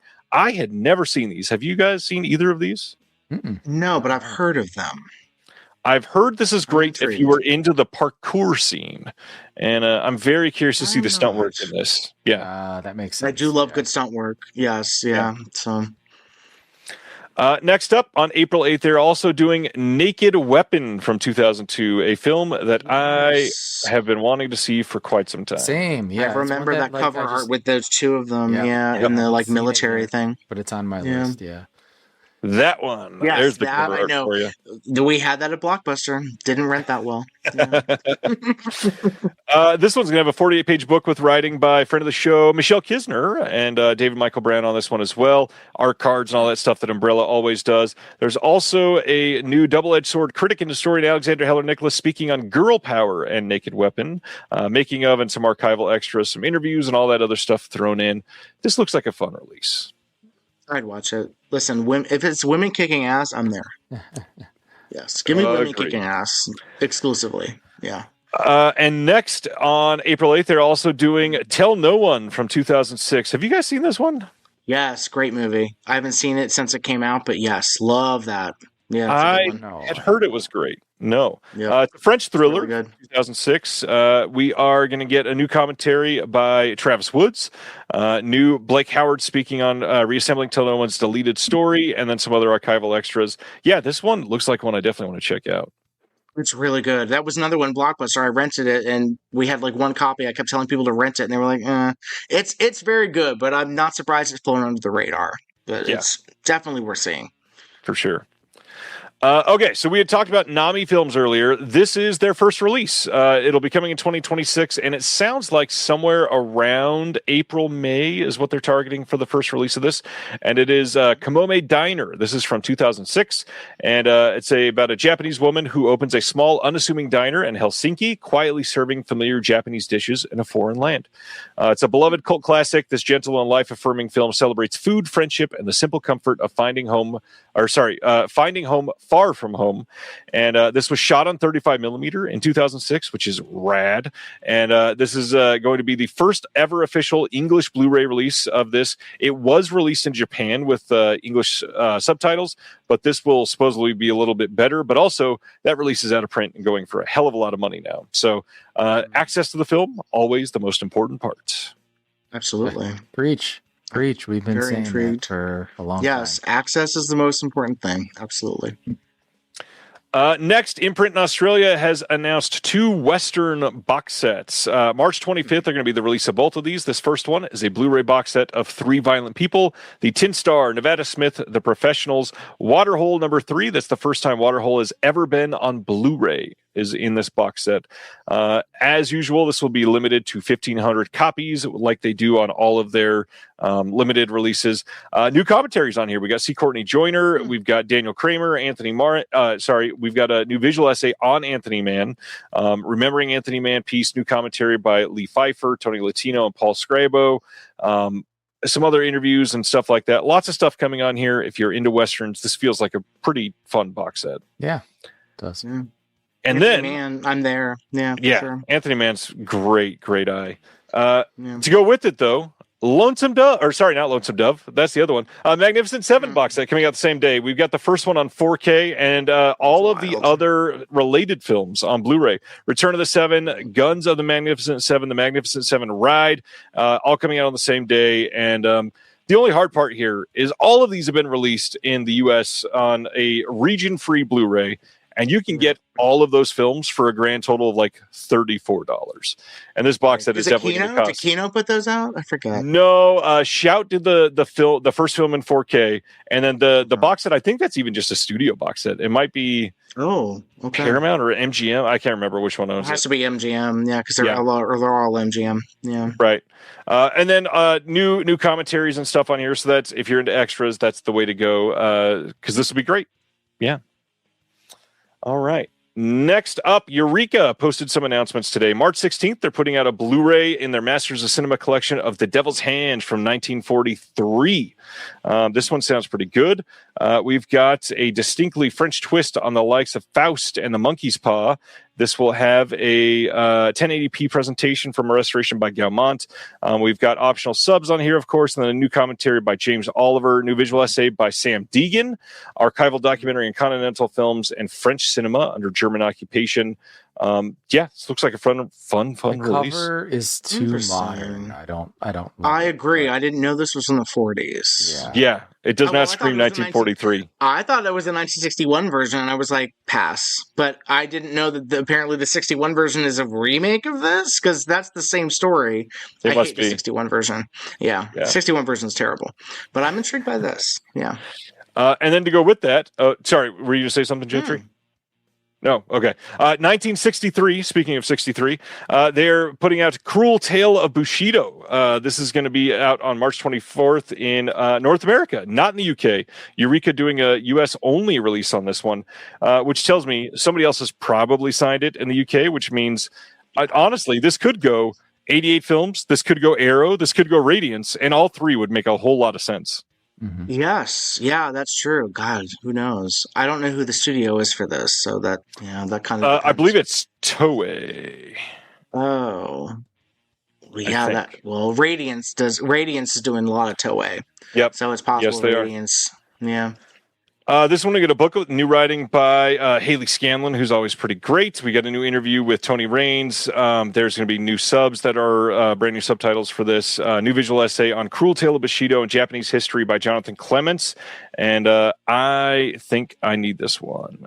This sounds pretty great. When Tony Raines shows up, then you know it's a big deal. So, yeah, I'm more curious now that his name is involved. Yeah. Yeah. He's great. I would agree. Yeah.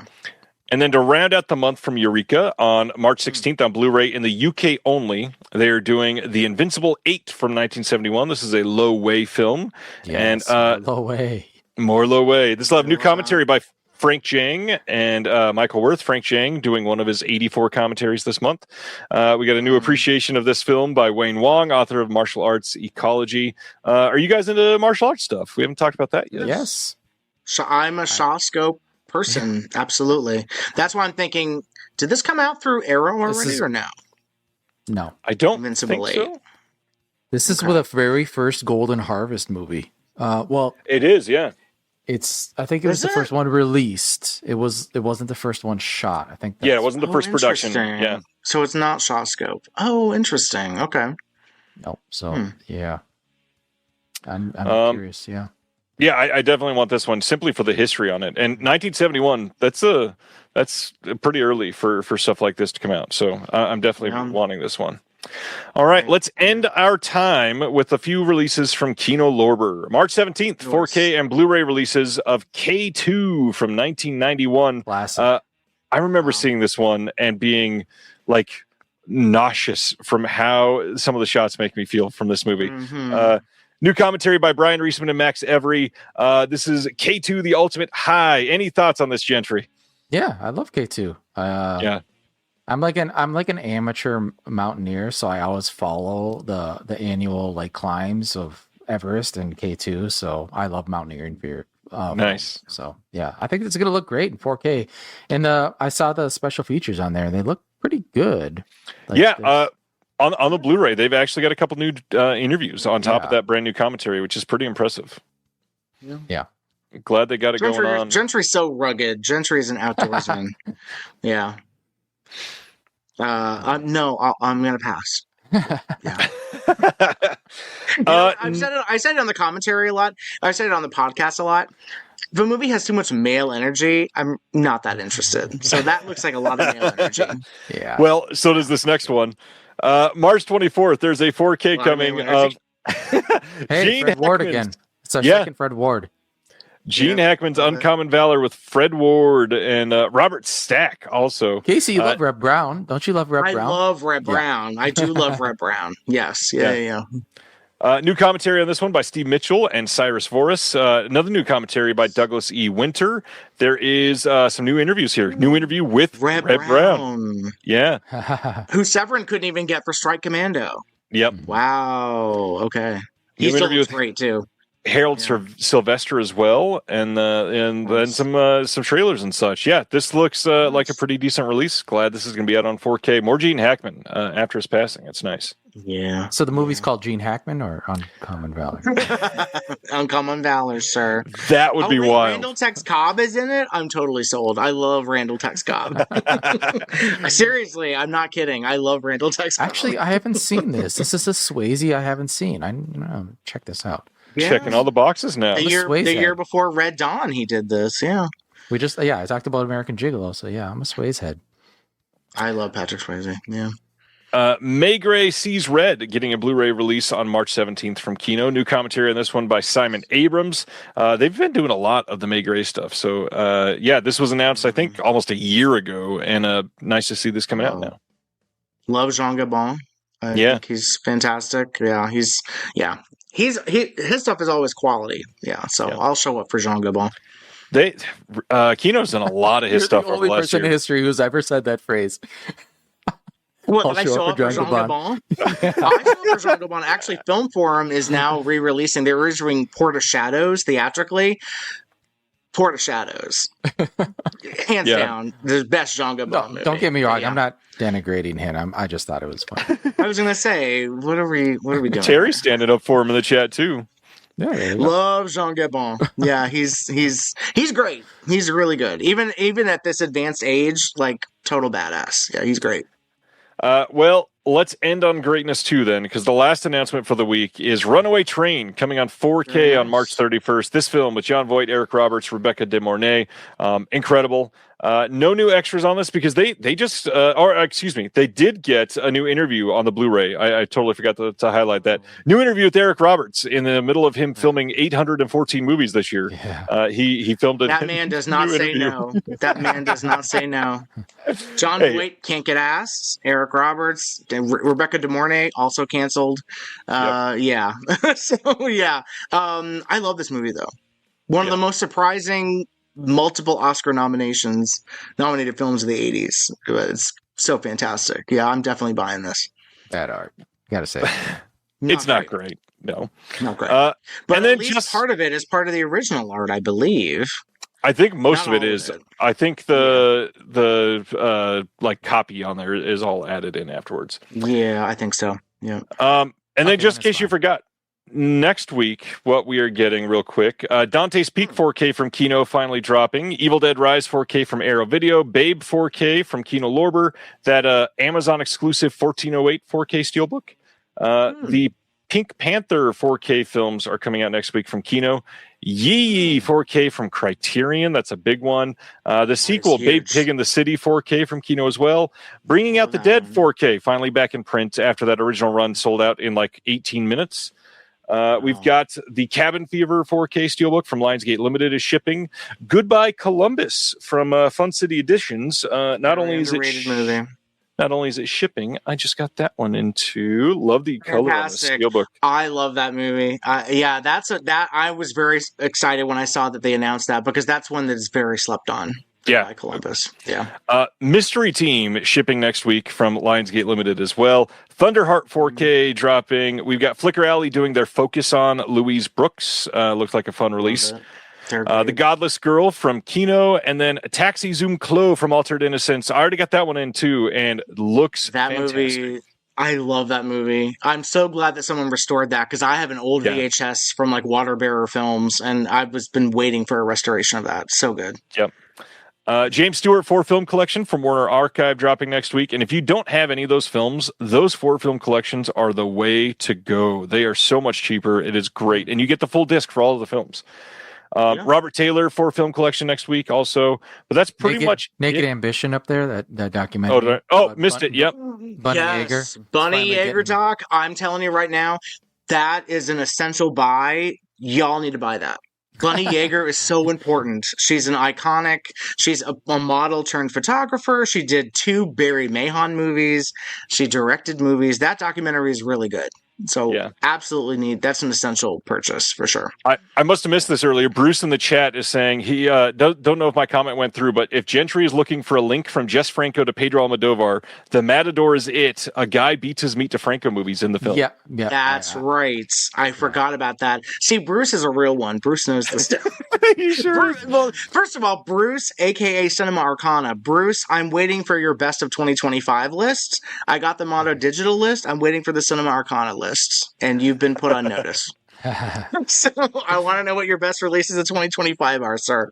But Bruce, which Franco is it that he's watching? That's a good question. I don't remember now. I have to rewatch it. I want to say it was one of the 80s Golden Films ones, but because I remember reading that. But yeah, I'm going to have to research this. Okay. Thank you, Bruce. I don't recall. But yeah, Bruce is a real one. Love Bruce. All right. So the sex film industry, obviously, a lot of the films you guys cover have been released great by... segue, Ryan. Yeah, great. I mean, it kind of works with Franco. So the sex film industry. Right? Yeah. It is Bloody Moon. Yes, Bruce Bloody is right. Moon. It's Bloody Moon. It's Bloody Moon. Okay. Interesting. Which ironically has no hot men in it, so I don't know who he's beating off to. Yeah. There is a snake being killed in it. Does that count? I don't think he's beating off to that, but there are no hot men in that. So the industry-wise of sexploitation and sex films in general is an interesting one, because obviously Something Weird has put out a lot of stuff throughout the years that at least dabbles in that in some way. And nowadays, some of the love from Something Weird is getting shared across Agfa and Bleeding Skull and Severin and Kino, and throw out all the names. It seems like Something Weird is more than happy to work with people. But in general, they've not really had a lot of love over the last 10 years or so. Mm-hmm. How do we feel what's getting released there at the moment, Casey? Well, we talked about this on the Q&A. It kind of dawned on me because I remember, God, I'm so old. So the good old days of Image, when we would get, at least we would get give a little background, Something Casey. Weird. So basically, Something Weird Video. So essentially, they released VHS and DVDRs, but they also had a distribution deal with Image Entertainment, and they would release factory press discs with usually 2 films and a bunch of shorts and trailers and sometimes commentaries and things. With that deal with Image, we were getting 2 discs a month. So we're talking 2 double features or a double feature and a triple feature. It was a huge output deal, so we were very spoiled. I mean, and these were majorly distributed. You would see them in Borders, Best Buy. They would be all over the place, and that obviously is diminished because we're getting maybe one every couple months. Once every 3 months. Yeah. So and as we've learned, unfortunately, there are titles that they had negatives to, that those negatives are no longer around. So we're getting transfers from Prince now, which Prince sucks. And tapes to be completely frank, sucks because it's just the nature of the beast, unfortunately, where these negatives just went to dust after they were transferred or whatever. Yeah. So it's interesting that we're getting all sorts of Something Weird releases from multiple different companies, and it really depends on the company and what kind of movie we're getting. So Severin seems mostly focused on the horror stuff. Agfa is focused on the exploitation stuff with some sex stuff. Distropix is focused on the sex stuff because that's their bread and butter. After Hours, same thing. Kino, mostly the roadshow films, the 50s stuff, but now they're getting into their early sexploitation stuff. They did Mr. Peter's Pets, and now they're doing the Sexploiters. Yep. But there are still major pockets of the catalog that it seems like nobody's either nobody's interested in, or they just don't have the space on their schedule for them. So we went over that in our last episode. It's kind of what do we want to upgrade? And there are just so many titles we need an upgrade. Yeah. Right. But it's also a case of Lisa can only do so much. Correct. And I mean, like I said, she's found good partners. I think that a lot of these releases, that they are the right home for them. But again, there's just so much in their catalog that you can only do what you can do. But I think there also is there is Casey said pockets of their catalog that I think that maybe she's pitched and nobody wants to touch. I believe so. That is probably the elephant in the room where it's time to bring it up, because the harsh reality behind a lot of these is there are a lot of fans of this genre, but many of them are not used to like spending $24 on a disc of a couple, 58-minute long sex films that might have an audio commentary for each, and they're used to like a DVD-R price of give me $10 for a double feature, and I might pay for that, or I might pirate it. Like, this is a very commonly stolen genre. Genre is probably not the right word, but industry is probably the best way to go through that. I don't know if that's true. I don't know if it's any more stolen than, look on Twitter. You'll see like dudes in, pirating Johnny Toe's whole filmography. Correct. Not saying the quantity there. I'm saying the quantity of those that steal from this, I feel like, are the quantity is higher than the quantity of those that are purchasing. And so the hard part with some of these labels is if they put out a title from a genre and it's the first one that they've done from that genre and it sells very poorly. Not saying that people aren't supporting it. It could be a terrible choice. It could be a title that should not have been the first film from that subgenre. It could have been where it wasn't treated properly. It could have been one that has a bad reputation or somebody associated with it that like isn't going to sell well. And because of that, it doesn't sell well. And then the label goes, well, we can't do any more now because they're not going to sell. Well, I will say something we talked about in this last episode was something that I've noticed that other companies are able to do that AGFA, Distripix, Melisony don't do, Sexploitation distributors don't do, is these films are not available to like stream or sample anywhere. Right. Really. You can't be expected to blind buy something that has been out of print for decades now. And unless you're going to be able to download it. So, for example, like Severin, whenever they release something, it might be on Tubi where I can sample it and be like, okay, I'm buying this. The sex films don't have that benefit. So you kind of have to trust reviewers like me or other people like say this is worth your time to blind buy. Right. But then the pricing is off. It's not like it. So something weird in the Image days, those discs were like $20. You get 2 movies and a shit ton of shorts and trailers. So it's worth the risk, so to speak, to buy these double features. That is not happening now. So I think it's more risky because of that. So that's something that I wish that more distributors would do. Like, I wish that they wouldn't be like, well, nobody wants to stream these sex movies. Like, stop thinking of them as sex movies. Tubi has all sorts of Emmanuel sexy thrillers shit. They have all sorts of sex way movies more sex films than quite a few of these movies. Stop thinking they're not marketable. Yeah, you need to be pitching them, and as part of your package, you should be pitching them to these distributors. After Hours has like a lot of their sex movies on Tubi, right? So I think that's the problem. We talk about access. I think people need to have more access to these films. Not just as far as Blu-rays go, they need to have access to be able to stream them, to sample them, to get an idea of what to expect. And then that way they will put money down on the physical media. Because you know that physical media people are hardcore physical media people. If it's something that they like, they will spend money on it, but you have to let them sample it first. Yeah. I think that's a fair expectation at this point, especially now that video stores are gone. Like, you can't go to like a mom and pop store and be like, well, I'm going to rent this tape and see if I want to buy an upgrade for a Blu-ray. Streaming is the new video store. You need to make stuff available for people to sample it.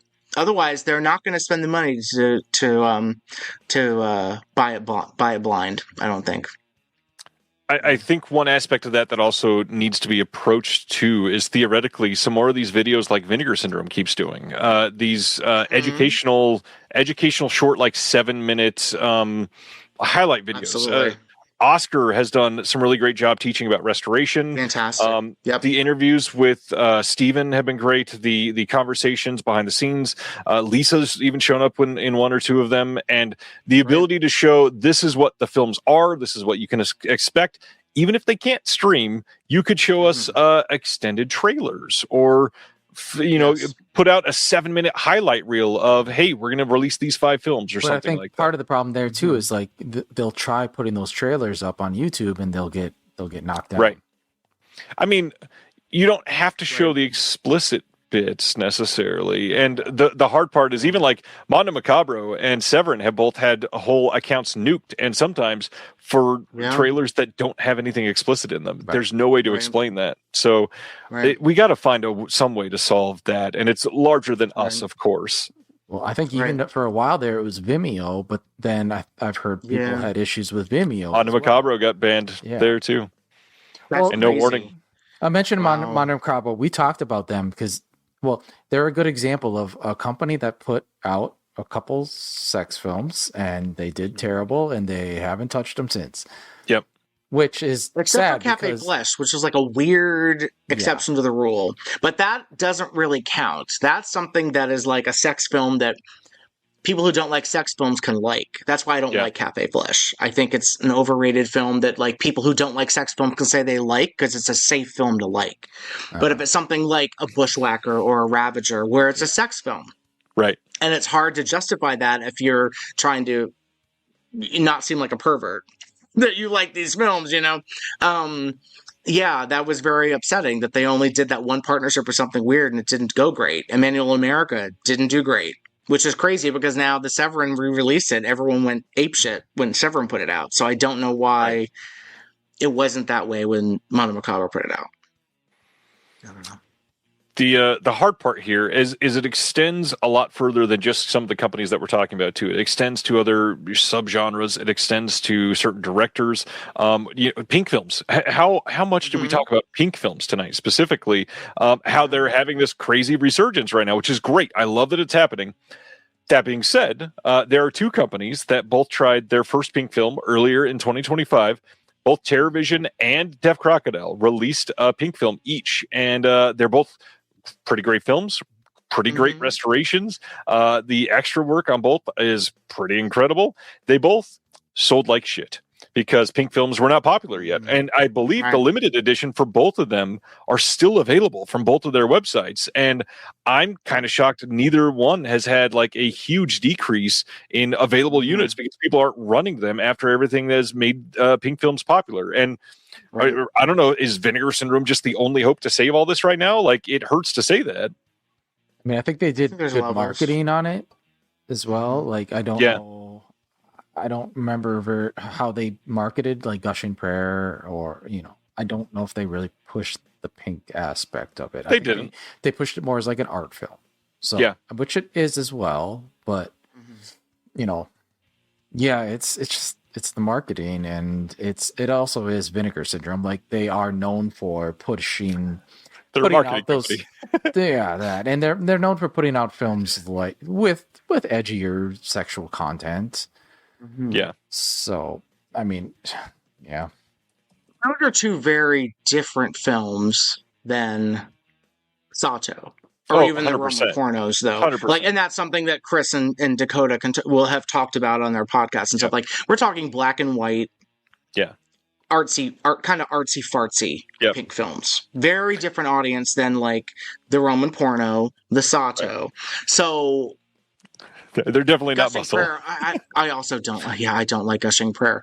I don't think that was the best choice, unfortunately.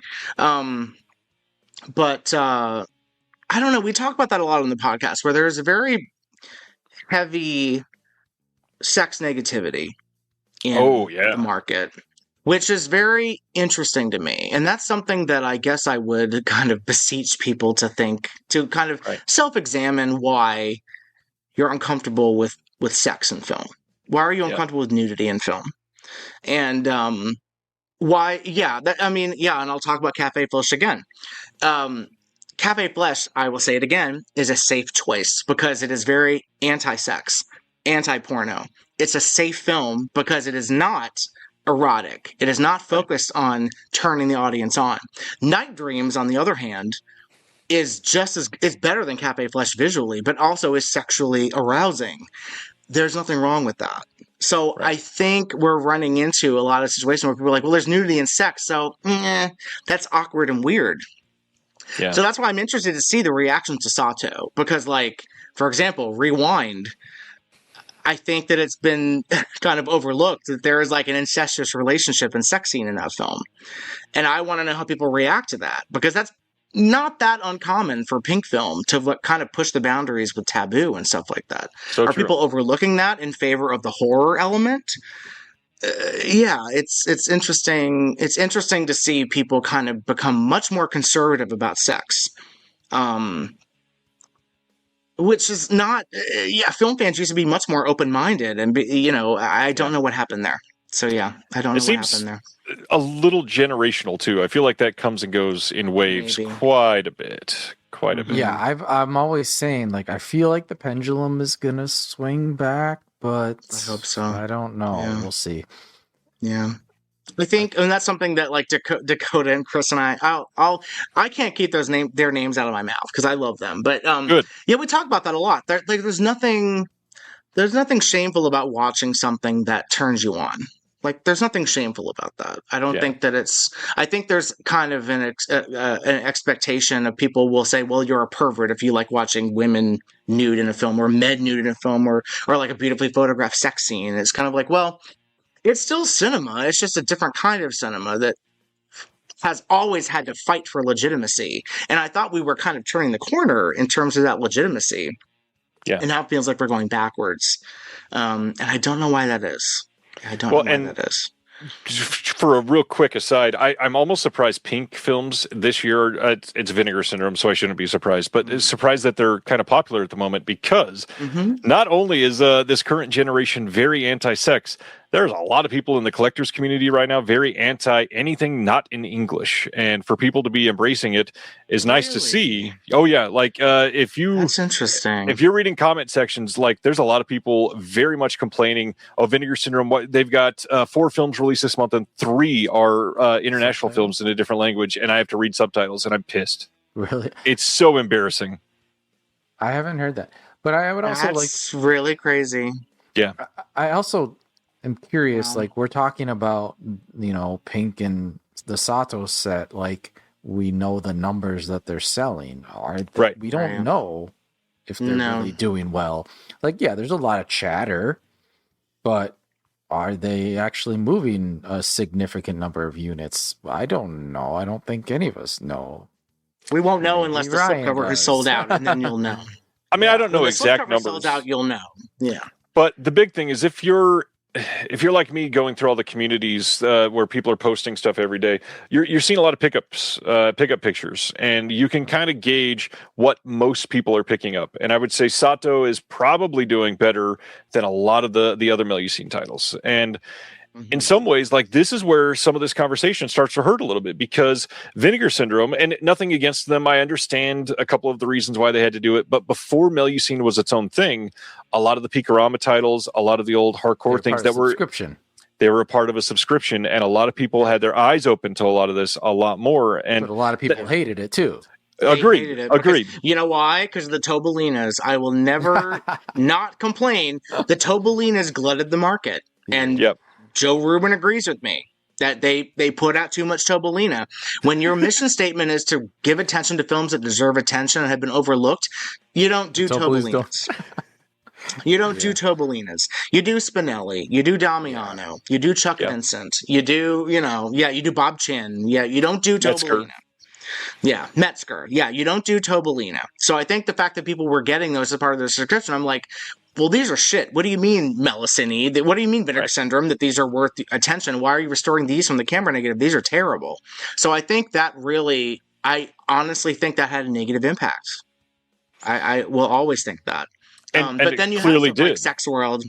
Yeah, I think so, because then they had to move to a separate website because of a credit card processing company. Well, and even before that, they had to separate the subscription too. There was the option without the adult titles and with the adult titles. Yes. And they had way too many people complaining because also because they're hardcore. Where are you, if you don't want them, where are you supposed to sell them? Amazon was if you're trying to sell them on Amazon, Amazon's shutting down. You're trying to sell these copies. Yeah, exactly. Yeah. So it's kind of like you're stuck with this shit that you don't want. So I get that. I feel like there should have been probably better quality control there. And yeah, they agree with me. The people at Melusine are going to agree with me. But yeah, then you have stuff like Sex World. It's like and Pretty Peaches has done well. the Roberta Finleys have done well. I mean, the Metzgers have done well. Blend Ambition. So like they're getting back into like the really quality stuff. But I just worry that because it's so kind of segregated to Melusine, that people are not getting. The eyeballs aren't on that stuff that used to be there, and so I am concerned about that. But like like we said on our Q&A episode, that stuff is not going away. Like, and it's because of Joe Rubin and Steve Marwitz. Like, they will not let sex film die because they love sex film. So that is not going anywhere. My concern, though, is that if it's not being viewed by more people and taken seriously by more people as actual cinema, and people aren't seeing it as like film, then it's going to be even more niche than it was like 10 years ago. Well, I think so that's always my big concern. Acquisition should help because they are, top tier adult films. I agree. So hopefully that, it's not the Tobalina kind of stuff. Well, I agree with that. I would say the hard part here is unless you're a fan of adult films already, you've maybe never heard the words Mitchell Brothers and have no idea what that means. So you would know probably Behind the Green Door, though. Yeah, of course. That you would know. So, but then again, that's like Behind the Green Door is not as good as Resurrection of Eve, which they just announced, which is way better, but doesn't have the household name value. So the hope is that people will buy Behind the Green Door, like what they see, and then continue buying the Mitchell Brothers line. I will promote as much as I can, but it's tough because people, I think there's I don't know. It is a generational thing, I think. I agree with you, but it's I'm just hoping that like Gentry says, that it'll swing back the other way and people will be like, sex is great. There's something liberating about sex films. Like when I did my series in Anthology here in New York, I know people that I met through those screenings who literally became more confident in their sexuality, who became more open-minded about sex, about discussing sex, about acknowledging that sex is joyful and pleasurable, and like when it's captured in cinema, it's gorgeous. And I feel like that's lost now. Which is kind of sad, But I mean, the reality is we've heard the term representation thrown around about things for the trans identity, for racial identity, for all these other things, for same-sex marriages and relationships. All that is true. But even just the basic idea of sex being represented, that is an important aspect of all of this, for people to understand that sex is normal, that everybody wants. Well, not everybody wants to have sex. There's asexuals, of course, but most people that are out there are not asexual and prefer to have some sort of sex, and we should be able to speak about it and see it. And the countries where it's more normalized, that is less of a taboo and less restricted. And when you're segregating this, so the idea of less people seeing them is a problem because it's on the other site and all that stuff for Vinegar Syndrome is true. It's also true in the fact that less people stumbling on them means less money going into it, which means after a while, they simply can't keep doing them. They have to sell to be able to put more of them out. And so it hurts the whole industry in a way if it's not doing well. Right. Well, and have you had Joe on the show, Joe Rubin on the show? I don't think you would hate me saying this, but like, Joe is the kind of guy who loves these movies. I've known Joe since he was a teenager, when he was jailbait and should not have been watching these movies or talking to anybody. I've known him since MySpace, when he was like 16 years old and talking to me about this stuff. And he's really it's been such a great glow up to watch him blow up with this company. But he's the kind of person who would put his own money into a project to make sure that it gets put out. If it meant that the company wasn't going to make money on it, he would still vouch for it. Agreed. And so that's why, and Steven, same thing. Steven has always done that. Steven has put his money on the line for a lot of these titles because they love the films. And so that's why, if there's a constant in this, in restoring these films and releasing them, it will be those two. It'll be Joe and Steven. You know, I think other and honestly, and Lisa too. I mean, Lisa's still trying to get these films released. She's making deals with everybody. I think that the challenge is whether these companies are going to continue taking the risk. Right. So that's why I'm hoping that the Kino releases, like with Sexploitation and Raw Love and the other stuff that they're going to be doing. Spoiler alert: there's more stuff coming. I'm hoping that stuff makes money. Right. You know. Well, I mean, even if not, I mean, there's always going to be the Mark Murrays that are churning this stuff out. That's for true. The love of the game, you know. True. So, well, the reality is, it's not just Joe and Steven. There are a lot of people in the industry that do love these. It's just they can't put the risk into them that Vinegar Syndrome can. Truly, right. And see, that's the thing. Vinegar Syndrome putting, like, for example, I think that was something they announced with the Don't Be Afraid of the Dark. They announced they have a 40-picture deal with Warner Brothers. Yeah. So that's great. That's good money. That's going to be major titles. Yep. That money is Melissa's under Vinegar Syndrome. So any money that's coming in for that, it's going to be distributed. I hope Garbage Pail Kids sells it like hotcakes. Terrible. Now Troll 2, I hope that sells like hotcakes. But not Garbage Pail Kids is unwatchable, unfortunately, I think. But yeah, like they're taking risks with major studios, but they're also taking major risks and still releasing multiple sex films a month, like a year. Like, and not just the Pink Line, they have, I keep teasing it, they'll announce it I think next month. They have a major distribution deal with like a major adult film distributor. They have major titles coming that are X-rated titles. And that's a big deal. You know, so you know, if they weren't making money on this, or if they didn't care about these movies, they wouldn't be doing that. That's true. So I hope Severin would get back into their original, I wish, bread and butter. They've done a few. They've done a few. They have, but they're one of the only companies that's been able to deal with Carmen Novak. Mm-hmm. So I'm like, give me Kiss Me Quick. Right. Give me the Mad Butcher. Give me the Toy Box. You know, like there are horror adjacent titles that they could probably do from the Novak library that are a little safer that they could probably do. I would love it. I would love them to do that. So, yeah. Well, and we got a couple Cressies from them over the last couple of years. Yeah. Yes. Which are risky, to be honest. Hotspur and the Scavenger is not slam dunks. So I'm really glad they restored those. Yeah. Yeah. And then on their last podcast episode, they teased more Meyer. Sounds like is likely coming. Let me tell you, I better be getting Common Law Cabin. Yeah, right. And honestly, I'm telling you right now, David Gregory, if you're listening, email me. Yeah. I want to do a commentary because we know where I found Babette Bardot. Yeah. Do you want to know what Babette Bardot is up to? We talked about it on our podcast. Yeah. Yeah. So yeah. Amazing. Let's see. What else? What about some of the more niche subgenres within the sexploitation that have like no releases coming out? There's quite a few. There's only like a handful of nudie cuties over the last decade that have gotten proper restoration work and releases. Yeah, I mean, Kino's done a few. Yeah. Yeah, they're scratching the surface on that. And there have been a few from ACFA, like they did a Tales of a Salesman that was nudie cutie. That was like a bonus film, right? It was just kind of thrown on. Yeah. Yes, it was. That's true. Well, we both love the country. We love the country. We love the Southern Fried Sex of Novak. Oh, right. Yeah. Those are deep cuts. Those are just a matter of getting them away tough from. To sell. Yeah, it's getting that Novak thing figured out. Yeah.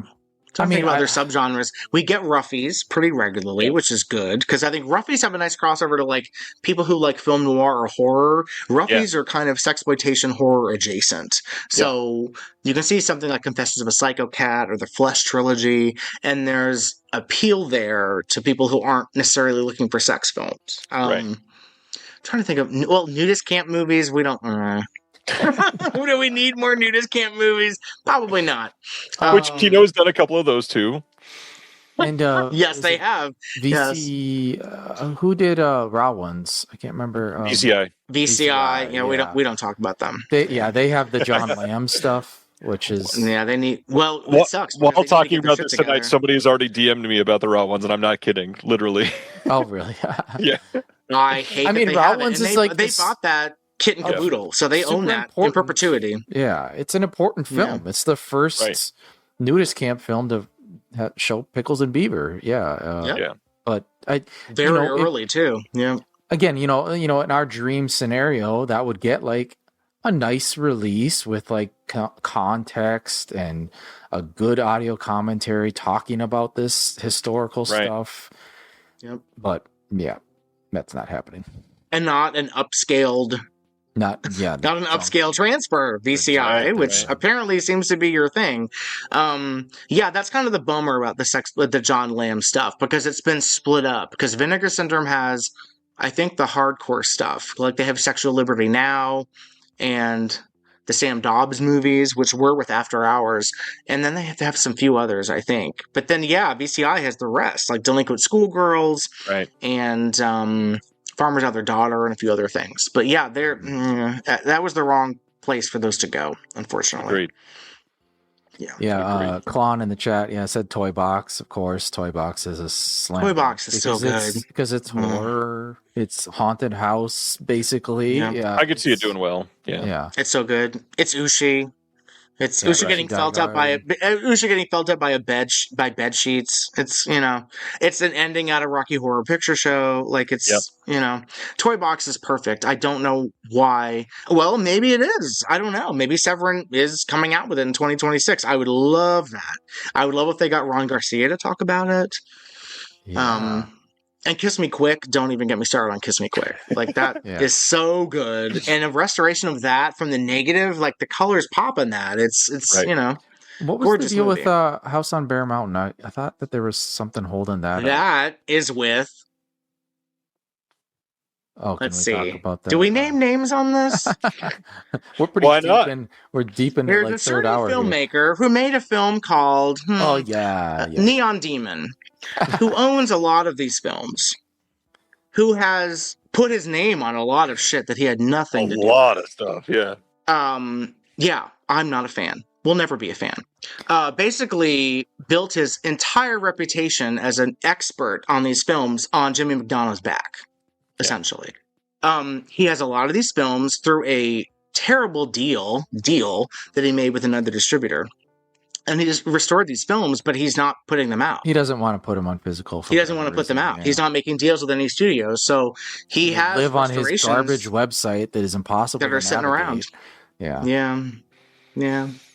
Can't stand him. Sue me. Yeah, I dare you. I mean, maybe that'll be take what I have.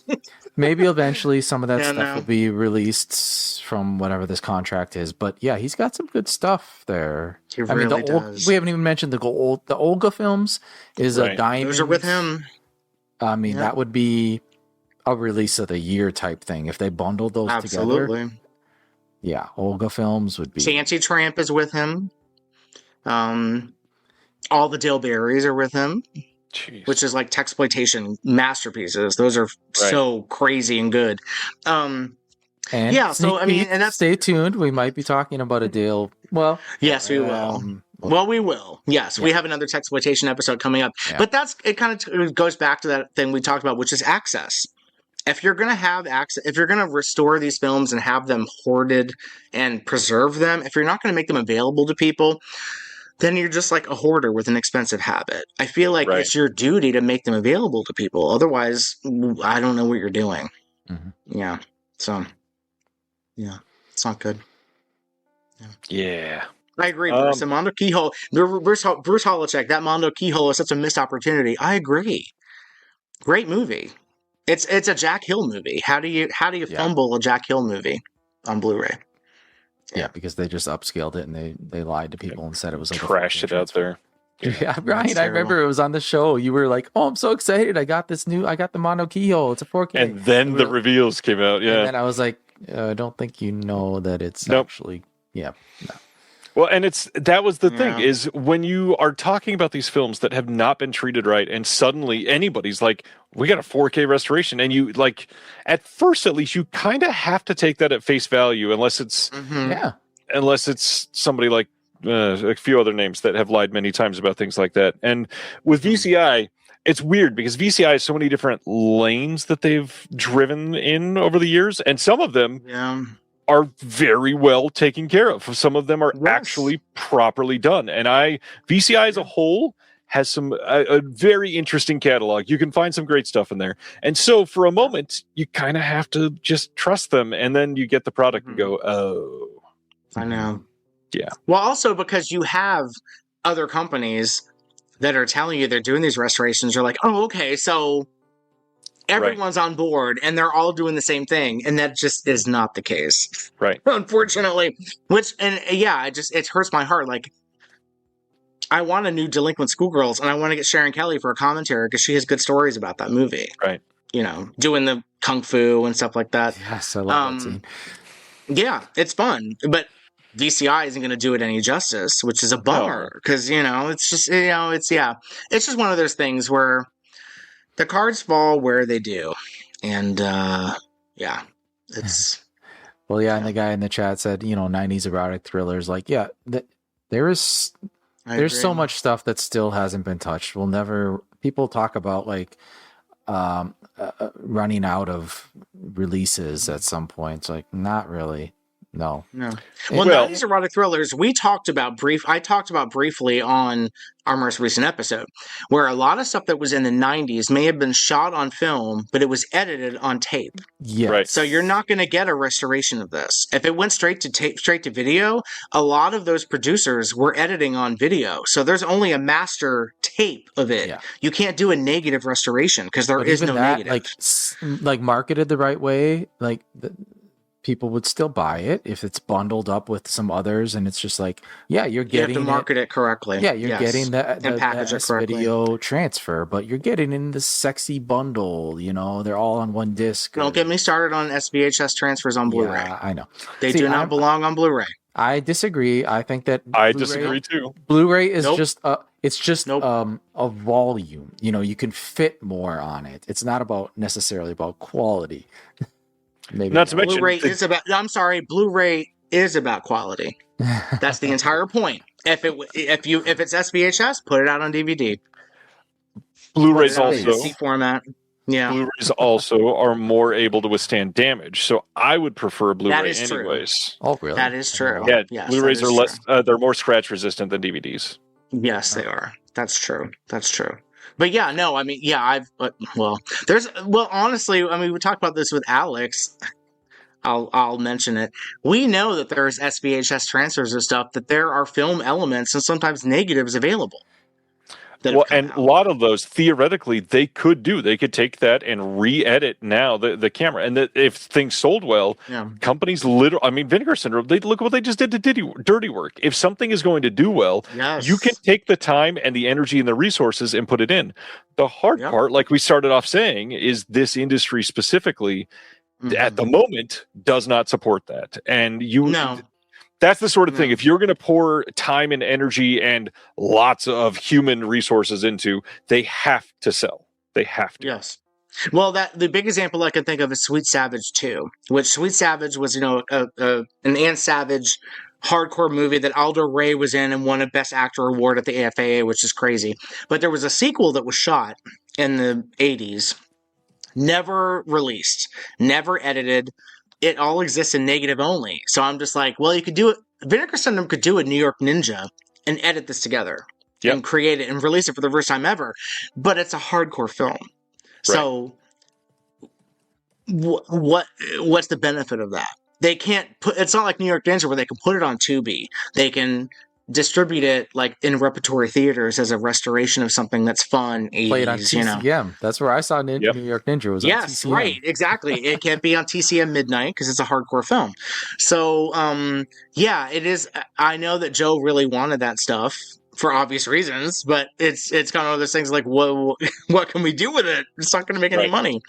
Yeah, so Yeah, the problem with the AGFA put out that drug, I can't remember what they called it, the drug compilation. The drug scare films. Yeah, the one with like Alice in Astroland, or well, I guess. I remember what you're saying. Yeah, it had Help Wanted Female on there. We love Help Wanted Female, which we know exists in film. It does exist, but they put the S video on there, and it's just like down the road, if someone did want to put the film scan that film, people are going to bitch because they're like, well, I already bought it. It's like, I'm not going to double dip, but it's like, so it's kind of like you burnt that bridge already. So it's like, it's out. That movie's worth an upgrade though. It is though. That movie is so good.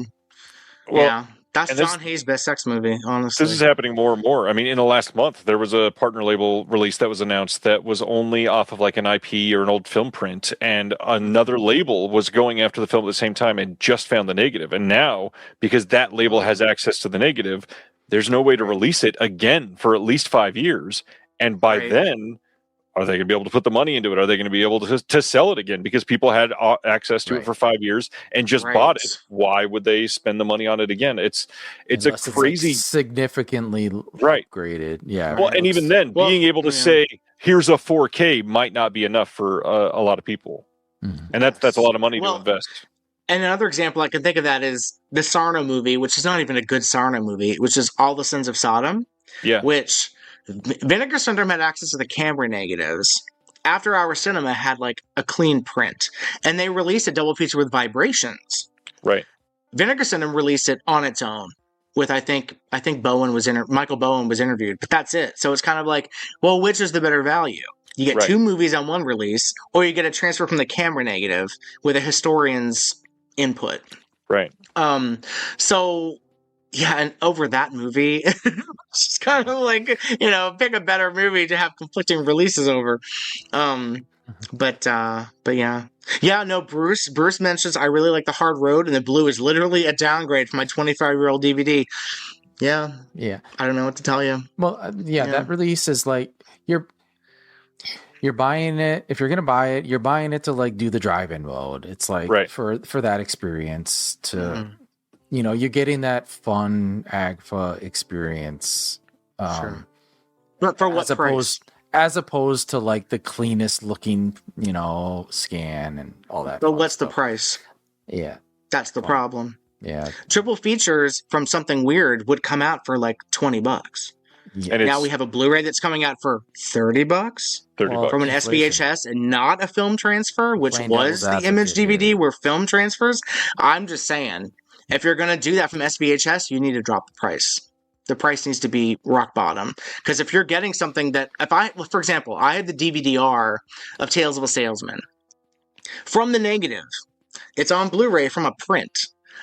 I'm holding on to that DVD-R, and I would hope that the Blu-ray is cheaper because it's a downgrade.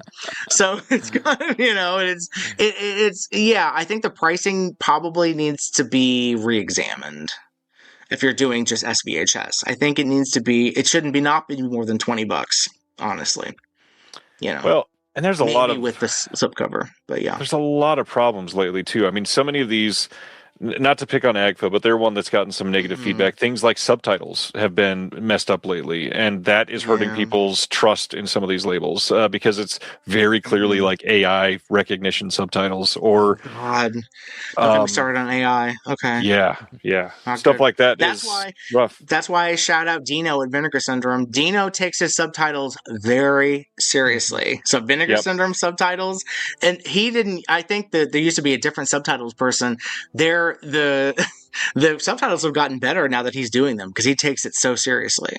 You need a good subtitling person for sure. Yeah. Like a person, not AI. Yeah. Oh man. Any other conversation topics on the sex films? Because I know you guys said you had some questions. Were there other points you were going to bring up, or have we covered most? Definitely has questions. Nah. I mean, I just want to say, we sound a little downer, I think, but I'm still. It's because we're all passionate about them. Yeah, exactly. Yeah, we that's just kind of what it is. Best, and we care maybe too much sometimes, but I'm still high on the future. Again, like Kino Lorber's getting into some more 60s stuff.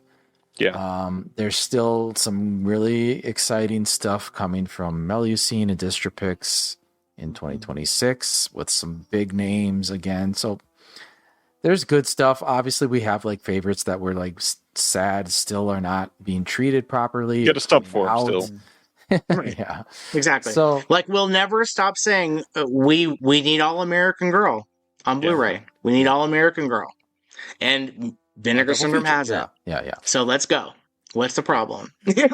So I mean, we need all-American films, please, for God's sake. That's We need, part of the reason we do least, this podcast is like to hopefully like put some stuff on certain people's radar, and yes, maybe Casey needs to bother Joe a little bit more. And Joe doesn't listen to me. Steven listens to me. Yeah. Joe's done. Listen, when I told Joe not to release Intimate Lessons and he still did it, I knew that it was we were done. There was no way he was going to listen to me anymore if he's going to put out Intimate Lessons as a single release with no extras. Far gone. But yeah, he'll do whatever he wants, which is fine. He still has generally good taste, so he knows what he's doing when he schedules stuff. But yeah, Steven, I can text Steven. Steven's like the one-man show over there. Steven is basically doing everything at Melusine and Dystropix. He is wild. Yes. And like I said, he doesn't sleep. I'm worried about him because he will work like 22-hour days and then just sleep in a cot and then go back to work. I'm just like, no, delegate work to other people. You are going to lose your mind, and you have a family. So I'm always worried about Steven. I love Steven to death. I like him being I'm always the face worried. now, the face of the company. But you can delegate some stuff, and you can be the CEO. Yeah. I try to help where I can, but even then, there's not much I can do.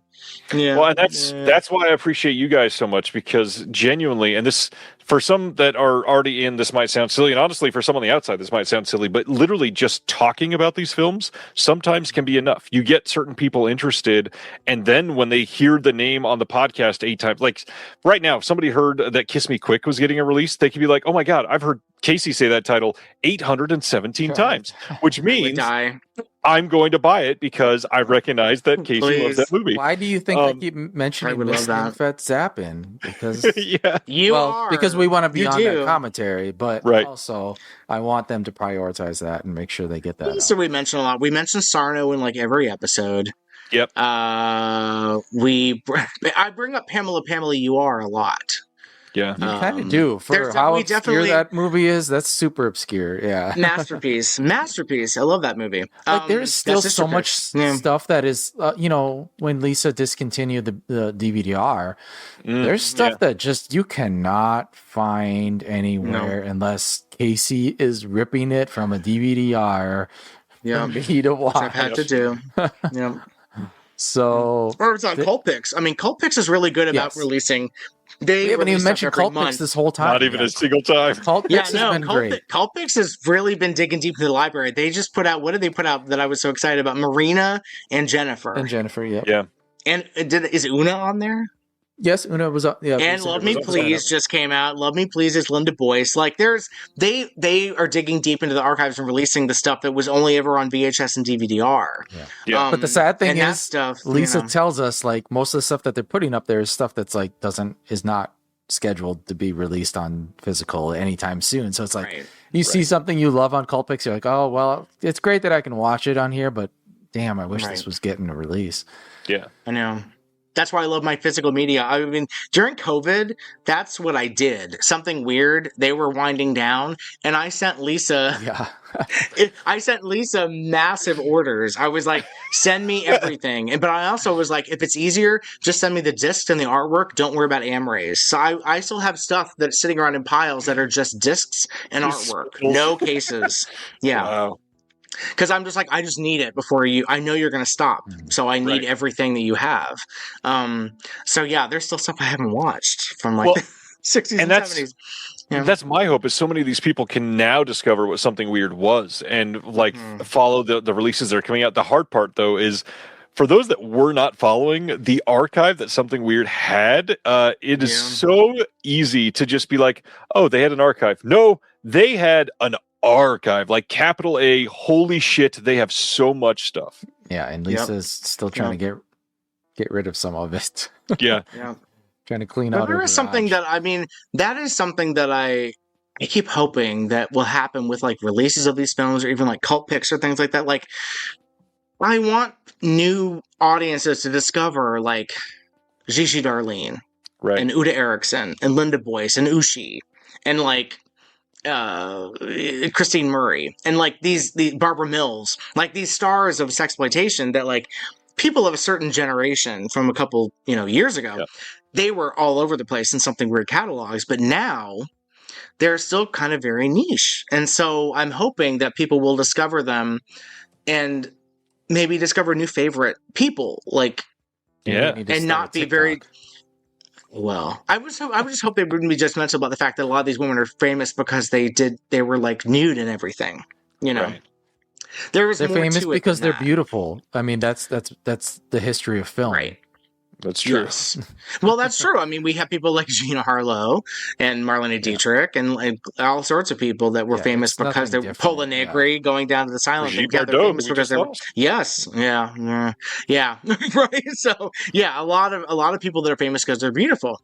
But the beauty of sexploitation is that you can also discover people that are beautiful, but they're also really talented. Like when you think about how these films were shot in very limited schedules of shoots, not always the best scripts. And then you have someone like Linda Boyce, who is just able to command the camera and just convey so much with like a look or like an eyebrow arch or, just like a look over the shoulder. Like that is acting. Like that is performance. That is characterization. And so, and people like Ushi too, like she's just having a blast, Right. Zisha Darlene, we talked about in Hot Nights on the Campus, like she commits to a movie that was shot in 2 days with a character that goes through so much in that movie. I mean, she sleeps with like 3 men and then gets pregnant and has to seek out an abortion and shot in 2 days. So that's something that I hope that I will continue, that people will discover these women, because the women are really kind of it for sexploitation. And not just because they did nudity, because they developed personas. I mean, and there are people that you want to keep seeing in these films because there is something that's very endearing and very welcoming about them. You love seeing them. It's like seeing a family member after a while. It's just, it becomes very familiar and comforting. Don't sleep on the men completely. I mean, I feel like John Alderman, we haven't done anything for him yet. I feel like I do love John Alderman. That would be a really fascinating episode to talk about John Alderman. Right. Or like a Larry Hunter, who I think is fantastic. I don't know if you're as crazy about him as I am. But... Well, I think the difference is that the men were never hired because they were attractive. No, so but that allows them to do some like interesting things, though, like from an actor perspective. Well, that's why like not everyone is into like. I'm probably the one man William Rotsler fan club. I like that. And like, and Foreman Shane, I don't think anybody's lusting up for Foreman Shane like I am, or Patrick Wright. Like we all have our favorites, but like they're not cast because they're sexy. You love Lucky Cargo, I don't know why, but like there are definitely regular men in this genre, but it really is a genre for women about the women, right? And they're not always cast in like. I think that the idea that sexploitation is about like subjugating women and exploiting women. It's kind of like adult cinema. It's like, no, the women are the centerpiece. Like this genre would not work without the women. It's not about subjugating them or humiliating them. It's really about amplifying them and making them, the centerpiece. You're excited to see them. Not to glaze too much, but that's another reason why I love Syndicate. I mean, Casey, you have such a history with all this stuff. When you are, especially when it's somebody that you've loved for decades, there's so much on the podcast that you can hear. Even you're talking about one of their films, and then talk about the star and what she did after the film, and those stories are always incredibly interesting because it affects somebody's life so much. But I mean, to hear, she went into. There was somebody, I don't remember who you were talking about. That she was in real estate for like 50 years after, and it was like, that's cool. Like, can't imagine. Like, she must have been great at that. That's awesome. Right, exactly. Yeah, I mean, the stories are interesting. And then, because I've been trying to contact these women for years, is like some of them are happy to talk about it, others aren't. Right. But and I've said this on the podcast too, it's like these women never expected these movies to ever come back. Yep. Video was not a thought. These movies they thought these movies are going to be in theaters, out of theaters, never a week or two come back. Sometimes, never come back to haunt me. I'm not credited under my real name, nothing. And then along come historians talking to the directors and the producers who tell them real names, and then they find them, and then it's kind of like, why are you bothering me about these movies where I like took my top off So it's like from 35 years ago. Yeah. Exactly. Yeah. Well, even if they didn't do hardcore, they're kind of like, well, why would you want to talk about this? Like, I did it as a lark, as a young girl. Like, there's nothing interesting about these movies. Then it becomes about explaining why they're important, why they're interesting, why their stardom has kind of lived on in the video era. And some women are receptive to it, and others aren't. And the researchers within this field are passionate, like as you can hear exhaustive from our show, but there are other people like Bruce and Alex, and yeah, for sure, lots of people. I'm not going to try to shout at everybody, but yeah, Pete Toombs. Pete does some yeah. But yeah, it's Michael Bowen. Michael Bowen is Michael Bowen's interviewed a few people that I would love to interview, but like Sheba Britt and a lot of Sarno Wishman people. So yeah. But not Chesty Morgan, though. I don't think he's interviewed Chesty Morgan, who I think is still alive. She was down in Florida, Republican, by the way, and married to. They're in Florida. They usually are. Yeah, but I mean, come on. She was married to I think it was a coach or a manager of a baseball team. So she did pretty well. And there was an article about her in some Florida magazine, which, of course, is now impossible to find on the internet. But I found there's actually an interview with her on YouTube from like a radio show she did in the 70s, and it's really crazy to hear her real voice because it's very thick Polish accent. Yeah, and you just imagine that voice like yelling back at Doris Wishman because Doris is yelling at her because she showed up late on the set, and it's like I had to shop for my furs or whatever. Yeah, so yeah. Those two dueling accents, New York versus Polish. New York versus Polish, exactly.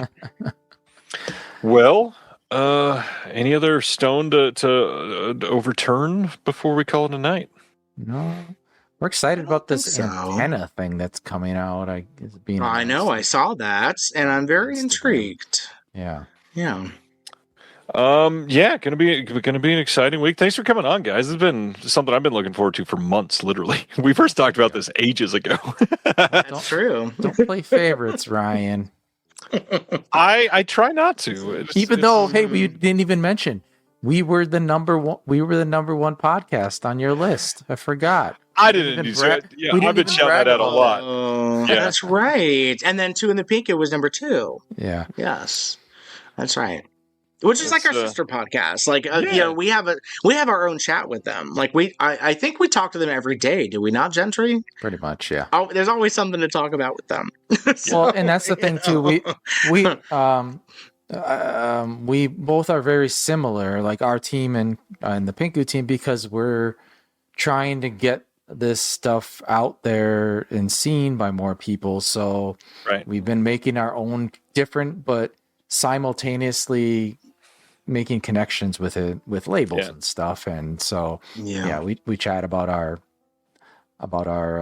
attempts to make connections and stuff like that, and hopefully we can do more of that. We're all for very pro sex cinema as well.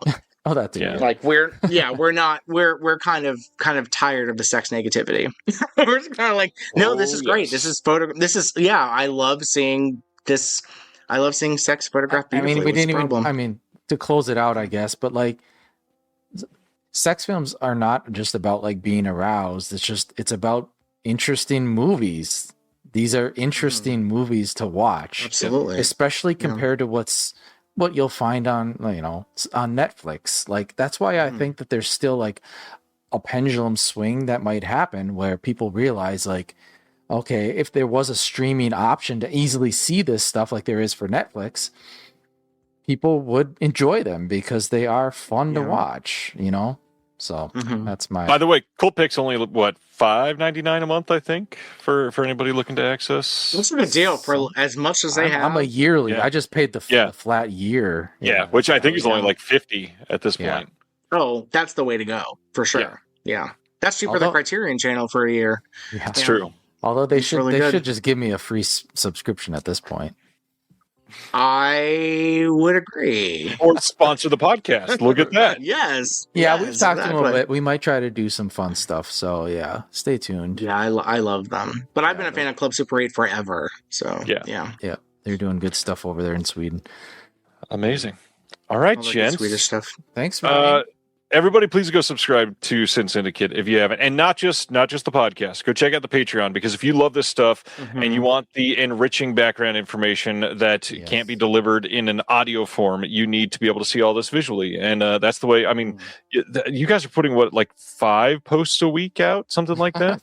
I guess. For some we weeks, do the show notes and we do images. Yeah. And sometimes we do some bonus magazine articles and stuff. So, yep.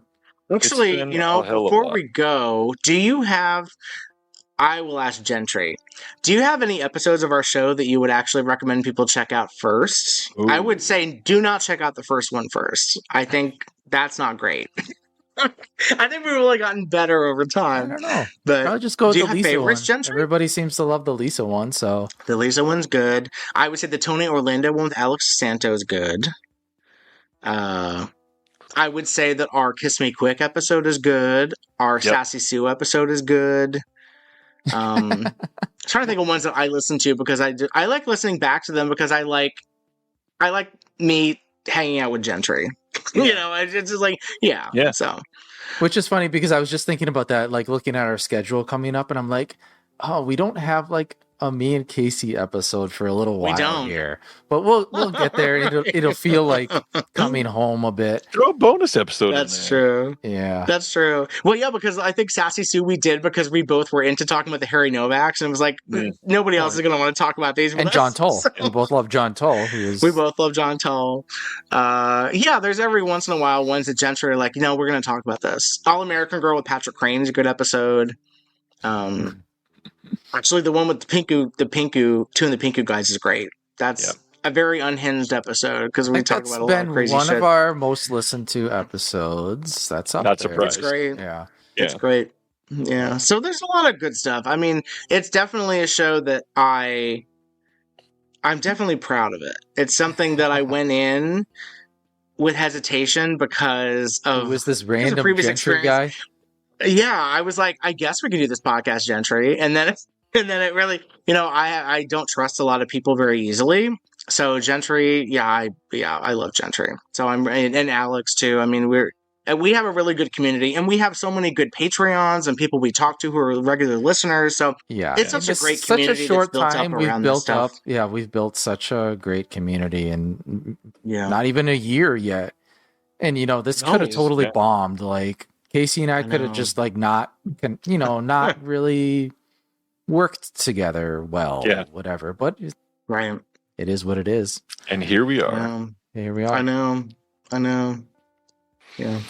All right. Well, thanks everybody for hanging out. The chat has been awesome tonight. Clearly, there's a lot of people that love the stuff in the chat. Bruce, thanks for hanging out and giving your opinion all night. Bruce, I got to get you on here for one of these episodes. Yeah, you really do, because I will tell you.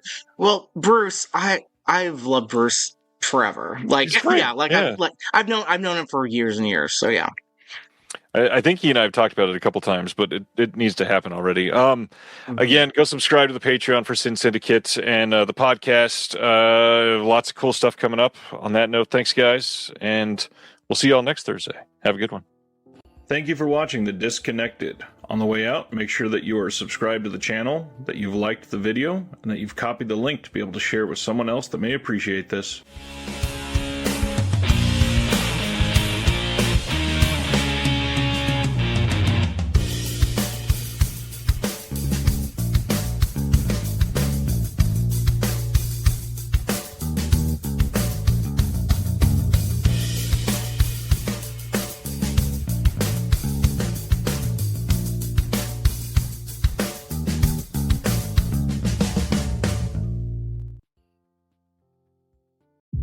Horror movies get a bad rap.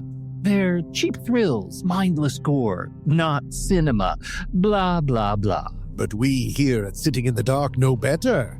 We know that horror is more than just jump scares and chainsaws. It's a reflection of our deepest fears, our anxieties, Okay, and there's a lot of jump scares and chainsaws.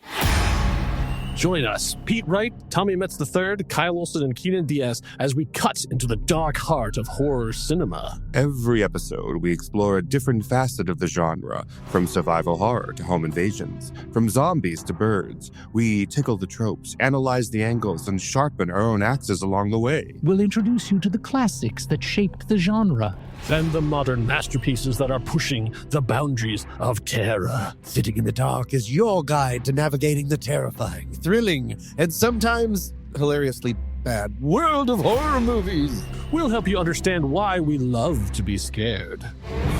And maybe even convert you into a horror fan yourself. So turn off the lights, close the basement door, And join us. Sitting in the dark. Hi, this is Tony Meaches. Hi, and this is John Matthews. And we are the co-hosts of the podcast Imprintcast, the podcast dedicated to the Australian boutique label Imprint Films.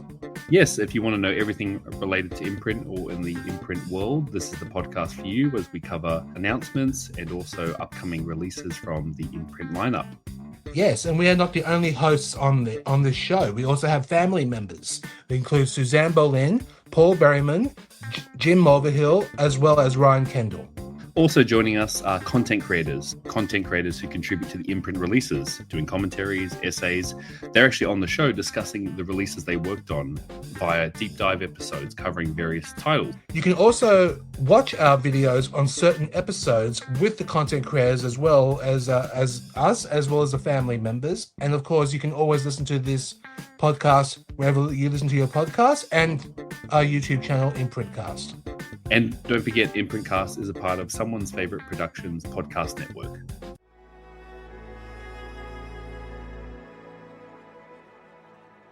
Thank you for listening. To hear more shows from the Someone's Favorite Productions podcast network, please select the link in the description